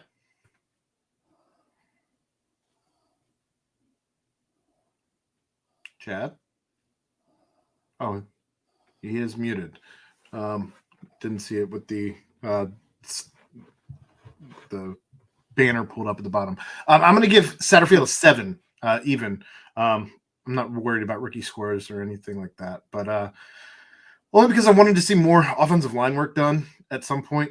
I'm very concerned about that room. Obviously, I've already voiced on this podcast concern about the tight end room, but there were efforts made there. Just you can't predict an injury, so that's my issue there. But just the offensive line is still a very large question mark. Mm-hmm. For Wes, I'll give him a 9. I obviously, again, I've voiced on this podcast that I have concerns at the point guard position, but that said, I don't know that the answer is not already on the roster. Right, they addressed point guard on this roster. Right. We just don't know if it's good enough yet. So I think 9 is about solid. Yeah, there's always room for improvement, but sure. Yeah. I mean, I agree with you. I'm just saying, like, they knew point guard was something that had to be addressed. Just you're dealing with 2 guys that aren't really. I mean, I guess technically Day is transfer portal because he's JUCO, right? But we've never seen either. How many times do we have to talk about the same thing? We've never seen either of these guys dribble a basketball play at this level. at the Division I level, much less at the absolute highest level of the sport in the Big 12. Right. What are your scores though, Chad? Yep. I would go an 8 for Satterfield. I think they went out in the portal and exceeded expectations in terms of addressing these are the obvious concerns. These are the areas that we need to address. I mean, I think it's easy to kind of forget that like Trevor Radosevich and Luke Kandra were part of this overhaul. And those are probably going to be your 2 starting guards. And you went out and you got Philip Wilder, who right now is projecting to be your starting right tackle. And maybe the Buford kid from Kentucky is your starting left tackle. Or the starting right tackle and Wilder's your starting left tackle. Like, we'll see what that looks like when we get to higher ground in terms of how that setup looks. So wide receiver, they did it like you said. They tried to address tight end, and then the kid they brought in blows out his knee in the spring. That's not the coach's fault. Like that's they tried to do what they were supposed to do. They're addressing depth in the defensive backfield. They added top of the roster guys at linebacker and rush end in Dorian Jones and Dan Greziak. Like they did everything that they were like tasked with doing. Now we find out how it works. I would give Wes a 9 because I thought the feeling was they needed to add 3 top of the roster guys. They added 3 top of the roster guys and then went out and added the best player that they got in the transfer portal after that. So now your roster has 4 guys at the top of the roster that were added, and they didn't go out and add filler. Like they went out and added guys that are expected to be in your top 7. So I think both handled things really well. So I think there's a level of satisfaction there, at least from an off-season standpoint. Now we find out, are there waivers that get approved? Are there injuries that are avoided from guys that have been injury prone? You know, they took some risks to get to those high scores. You don't find out if those risks pay off until, you know, the season starts. Agreed. And the last question, the basketball portion of the mailbag. Who was the other player that you didn't have time to tell in your EYBL review? I think they're talking about the first night. Yeah, Billy Richmond, who plays for the New Jersey Scholars, goes to Camden High School. He's a guy that's in like the top 75 range. If he's the dude that I saw this weekend, that dude's a 5-star. Now, if he's a 5-star, he probably ends up at Kentucky. I don't know if how diehard everybody is into the basketball recruiting scene, but New Jersey Scholars, Camden High School, that is the home of the kid that went to Kentucky that's like top 3 in the class. Wagner. DJ Wagner. DJ Wagner, yeah. So if Kentucky wants him and he's good enough, they can probably go get him. If what I saw this weekend was the real deal, he's good enough. So we'll kind of see like where that plays out. But I do think that's a name that Cincinnati's done some work on. They have on their radar, although it might be a Louisville, Kentucky fight again for the kids from Camden High School, which Kentucky won that battle in the previous cycle. So, but that he was really impressive. Like that's a guy. That's what I was trying to say at the end of that show before my internet kept cutting out. Yeah, like Berg would maybe have a heart attack if they landed Billy Richmond, because Billy Richmond over the 3 games that I saw him in the EYBL in Memphis tried to dunk on everyone with no regard for anyone's life. Like he would catch the ball on the wing, swipe through, and just straight to the rim and try to bang on anybody in the way. So he was Sean Kemp. Like kind of, yeah. Like, yeah. He's not physically built like Sean Kemp, but like the mentality of like, I am getting to that rim and I'm going to try to put you through the hole with this basketball as I do it. He was impressive. Olympics Vince Carter. Well, and the crazy, here's how you kind of know is the second game of the weekend, he got in foul trouble. So they were kind of having to sub him in and out to save him from himself. And every time he subbed him out, the team fell apart and the opponent went on like a 6-0 run. And they would put him back in, and then it would stabilize, and it would be a close game. And then they'd have to take him out because he picked up another foul. And all of a sudden, they'd be down 10. They'd put him back in, and he'd dunk on 2 people. And you're just like, Jesus, man. Like, they can't function without this dude on the floor. So, yeah, it was fun. Billy Richmond. He was That's fun basketball. to watch. And no relation to Mitch. I don't believe so. He did not play like Mitch Richmond at all. No, He played more like Sean Kemp. Sean Kemp's got like 24 kids out there. So he might be Sean Kemp. He might be. All right, and the last portion of the mailbag, the Banks portion, with the announcement that EA College Football 24 is getting player names through their new licensing NIL deal. Which features are you hoping will be in the new game next summer? What new features should be added to adjust for the last 10 years, i.e. transfer portal, which, by the way, is already announced that it's going to be in the game. So that will not be transfer portal and adjustment. NIL are the 2 biggest changes. I don't know how you run the NIL, though, because technically colleges – well, but colleges aren't involved with the NIL. I know. So as a coach, you're gonna have to build a collective. You're gonna have to like it has to be part of it. Sure, yeah. But I don't know how you do that. That's I guess where the question marks lie. Yeah. Might be like a percentage thing, like how much percentage are you going to give to NIL? How much are you going to give to the transfer portal, coaching wise and resource wise? There will probably be a way to like as you continue to win, you get more money into your NIL collective and different things of that nature. But you can't just come out as a middling team that's ranked a C+ with a banging NIL that's buying up all the players unless it's like set on easy or you're gonna have to. There would need to be a way for you to like build your NIL. Maybe that's one of the features that you can toggle on and off if it's glitchy or weird or too random. Who knows? But I agree. I think those would be the transfer portal as well. Would be one of those where it's like back in the day. I don't know if any of you guys played not Madden, but the 2K football game. I know I was playing a season once upon a time on the 2K football game, and Peyton Manning just retired to go be like another sports player, and he was in like year 5 at that point or something like that. It's just like what you can't pull an Andrew Luck before Andrew Luck even happens, and you're right. Like, what are you doing?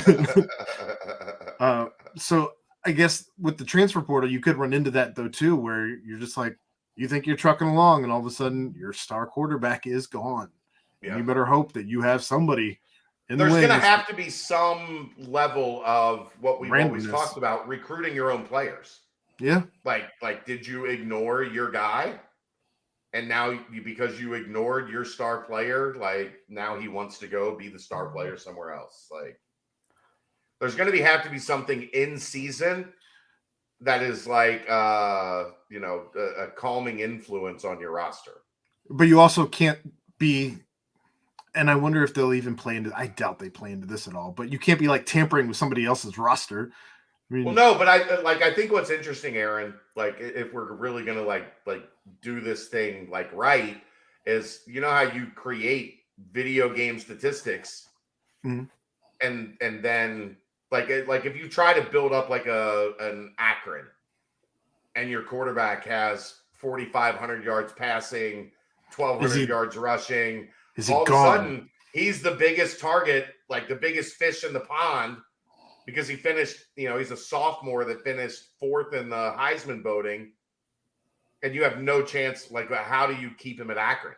Well, how does the school keep you as a coach at that point, though, right? Sure. Now, all of a sudden, are you building up the school, or are you building up you as a coach? Right. Which will be interesting to see. Which now I'm getting the hell out of here if I'm the coach of Akron, because I know my quarterback's going to transfer. So what am I doing? I'm taking the Tennessee job and bringing the quarterback with me. Yeah. You know, it would be fun, but I doubt they'll ever do it. It would be like a career mode where, like, you know, you're the star quarterback, and then but you can actually like roam around campus and like go to parties and stuff. I mean, that's just. I mean, that'd be that's fun. no. That's not gonna. Nothing that's not gonna that the fly. NCAA endorses. Would they put their stamp of approval on that? I think it'd be a fun little side GTA thing. simulator. Yeah, exactly. That's exactly what I was thinking of. Yeah. You get into like as soon as you hit like February, it's the dude walking down the street at the beginning of GTA. Like, here we go again. I think it'd be cool if they did like a maybe like a training thing where you could like go through like weights or like different like trainings. They could do like little mini games with that, kind of like how they did practice, or maybe Oh, bring I don't know, back the maybe mini games that They do that Madden- on NBA 2K. So I think that would be an easy integration if you were truly Yeah. building out like a. It depends on what mode they want to build out, though, right? Because if they are focusing on franchise dynasty and that, then that's going to be a totally different game than am I 2K where going you're to do building your own my guy. player. Yeah. Yeah. Yeah, well, they could probably do way more stuff with it now since there's going to be like NIL, there's going to be transfer portal. You can kind of like, what is it, the My Career thing? I don't know how they did like in 2K where you like, you talked with the GM, you did like all these different kind of like negotiation stuff, and like your player like existed outside of the game and practice field. Well, Now it's like for old old heads, practice at 6 a.m. tomorrow. Are you sure you want to go to this party? And you're like, yes. for old heads like me, I'm more interested in the dynasty version. But if you're trying to recoup money for all the money that you're going to be paying out to the NIL, you almost need to have a My Career type option where you can buy something as a player, like as somebody playing the game, to buy coinage of some sort to build up your player. Otherwise, I don't know how they're going to recoup money outside of just the 70 to whatever dollar amount they end up charging for this game. So we'll see. Rapid fire from Skins. Fish fry or starve? I love a good fish fry. Oh, I'm going to go fish fry. Chad, are you yelling from the other room? Or no, he's on mute. All right. Rapid fire. Best internet connections for hotels. Never had too much of a problem at Hilton. Best internet connection. Pay attention. Best internet connection in my experience is running a hotspot off your phone. Yes. Oh, okay. Next. Because usually you're in a city that has 5G or 4G. Right. Red licorice, black licorice, or no licorice? No licorice. Yeah, I'm kind of no licorice, but I can handle a Twizzler too. I was going to ask you, Twizzlers or red vines? Twizzler. You could handle a Twizzler or two. That's I'm an insane red line. I'm a red vines guy. I like the red licorice red vines. I think those are great. Question for Ryan: never have Italian food again, or only Fazoli's? Ooh. Like either like I only eat Fazoli's the rest of my life, or I never get Italian food. Never. No, like the only Italian food that you can have for the rest of your life is Fazoli's. Oh. So yes, no Italian food ever again, or just Fazoli's if you're craving Italian. It's just I don't understand. That it's just, what's wrong with fish fries? I'm sorry. What's wrong with fish fries? I don't know. I like a good fish fry. We almost made it through rapid fire as rapid fire was intended, and here comes. I'm gonna have to go with from the Raptors. I'm gonna have to go with only Fazoli's because it's either nothing or dog shit. Maybe I'm gonna want dog shit every once in a while. If you know of a good fish fry, that's good shit. Like they have fried shrimp, they have fried cod, like a good. They have hush puppies. Like a good fish fry is like that's. We were all on board with fish fries. We didn't even. None of us second guessed that question. Best internet connection for hotels. No hotel has a good internet connection. They all fucking suck. I said use your phone as a hotspot. Red licorice, way better than black licorice. And Fazoli's isn't terrible in a pinch. It's better than Olive Garden. Just eat in at Fazoli's. You get those buttery breadsticks, baby. Don't And you then get the unlimited, either unlimited pizza slices, like a pepperoni pizza slice, or the breadsticks, or was that? No way they're doing I that. thought that was a thing. You'd eat a whole pizza to yourself. No way. Breadsticks. Okay. Sorry, I didn't mean to mess up the flow of your rapid fire, but I just had to speak out on fish fries. Like fish fries, if you know the right place to go, the fish fries. All right. Burning questions. Would you rather always have to speak in rhymes or sing everything you say? So are you speak in rhymes? I think that's called rapping. Right. You just get to you have the skill to rap everything. You get to be Harry Mack. Sign me the fuck up. I've said fuck way too many times this show. You're gonna get us docked. Luckily, it's 2.5 hours, so the ratio should be good. If it was only an hour show, I couldn't have said it that many times. I would sing everything I said. We're like in the dog days. There's nothing going on. And we're still at 2.5 hours. Chopping like. And there's still 45 people here watching this crap. If I'm a good singer, oh man, I'm singing sweet symphonies to whoever wants to hear. But I'm good at rhyming. How annoying you'd be. How annoying you would be. Anytime someone's a business meeting, like you're in a business meeting, and you're like either like having to rhyme everything. Right. They'd be like, hey, did you get that invite for the meeting at 2:30? And they'd be like, yeah, I saw Royers in that, man. I can't do it with him today. I'll be honest. All he does is just sing. I'm sick. If he freestyles one more meeting, I'm quitting this company. I'm out. I mean, it's better than Aaron that just rhymes everything. So whatever. Oh man. What's the creepiest thing you've ever done when you had a crush on somebody?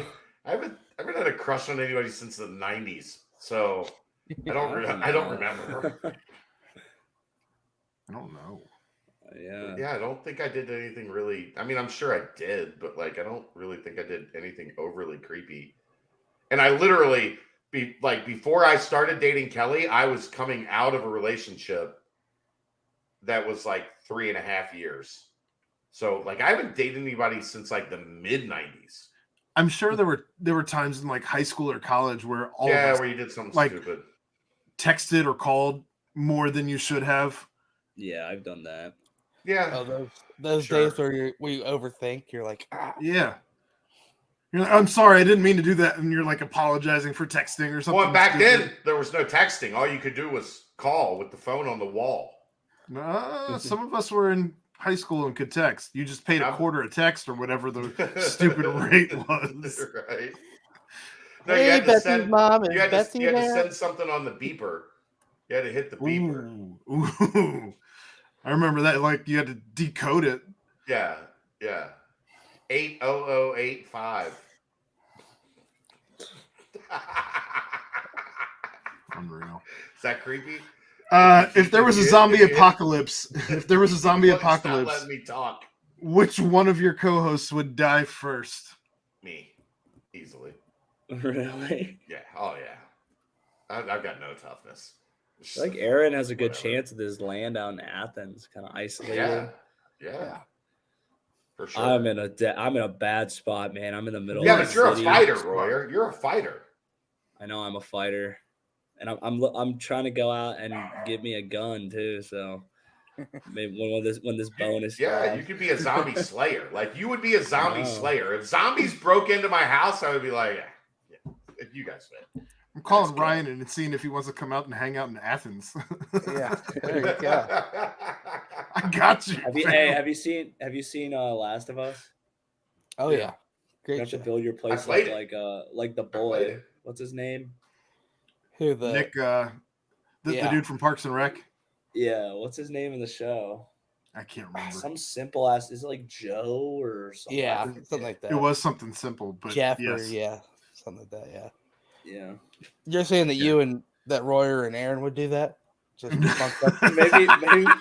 maybe not the whole scene of him as like that character, but I just just the meant prepping side. I was gonna say Oh. there's just room out here to build up a pretty awesome area. Unreal. I that mean, you Last took of it Us, there, Brent. I great hate show. Great show. Yeah. Great game. But yeah. I didn't watch the show. I played the game. The Yeah. game You was love the show, outstanding. then. I think Everyone who, yeah. Yeah, I think the I would game was just try and outstanding. like make friends with the zombies, and probably it wouldn't end well for me. you. Best snacks for a road trip. I'm a Sunflower combos. seeds. I love combos on the road. There you go. Like Combos are just good. a bag I of love combos, combos, like too. like for a gas station, you get a bag of combos. Pretzel Yeah. or cracker? Pretzel. I don't love like Cracker- cracker cracker's combos better. at all. I don't Cracker's like cracker way combos better. at all. I like the cracker I don't like better it. also. Do you go just Um, pretzel and cheese, or you do the pizza one? I always like. I like the cheese. I like the pizza. So it just depends on the mood. There's like that a day. jalapeno cheese one, you know, like a Those are nacho cheese. tortillas. Yeah, Those there are you go. tortillas, and those are outstanding. I'd say sunflower seeds is probably mine. They also have a spicy honey mustard. Oh, Jesus, you're the That's- combo god. the combo Like, kind of. I drive. I'm on the road a lot when I'm The out. doing combo this A&E stuff. connoisseur. Every- So I know I like- love combos, but the bag is so big, and like Yeah, I know I'm gonna eat all those. I'm just feeling Yep. bad about myself. So here's the Oh, thing, you Royer. pound Like them. that's why They're they're gone. great for road trips because you can just sit them in the passenger seat. Like I'm usually almost always alone on the road driving, Mhm. and you don't have to eat a bunch of them. You can just take Oh, like I do though. I do. I house those. Oh, those I little eat them all boys. too. So if you bought a bag of combos at like a gas station in like Smyrna, Tennessee, like 10 miles down the road, the whole bag of combos is gone. They're gone by Lexington. Gone Yeah, before that's Georgia. all. Oh, they're gone, man. I love them and I eat them quickly. Yeah. I'm able to like just like usually I'm able to just have like 10 at a time and be like, all right, I'll get back to you in like 30 miles. Those No Snyder's survivors. pretzel like bits Bane. things Yeah, like those are the good. Those are hot good. buffalo or the honey Oh, yeah, mustard. Those are Those good. are good. So what are your opinion on Muddy Buddies? I'm not a big sweets guy when it comes to snacking. I'm not a huge sweets guy. You know what Muddy Buddies are, Aaron? No. They're basically dessert Puppy Chex Mix. chow. Puppy chow. Yeah. Oh, They're like all right. so like the peanut butter and chocolate I can rock with. The problem is it's like Ryan's problem with combos.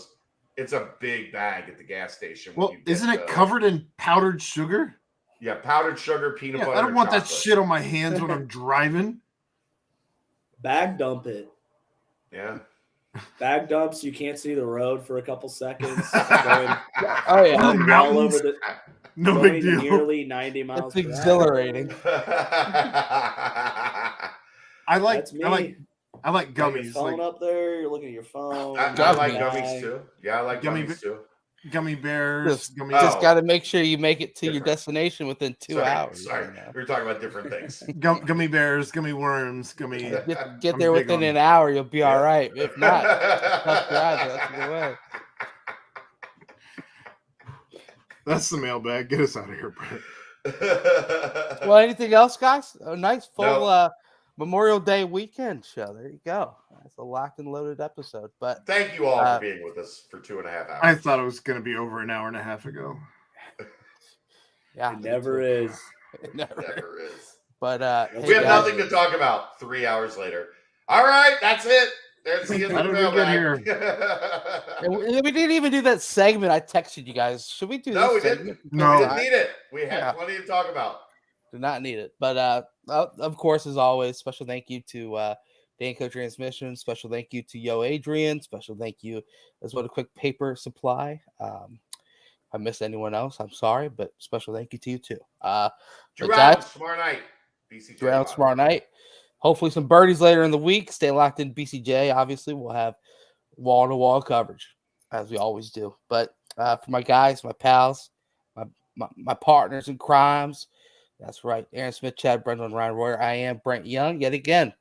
another fantastic BBP presented by BearcatJournal.com. See it.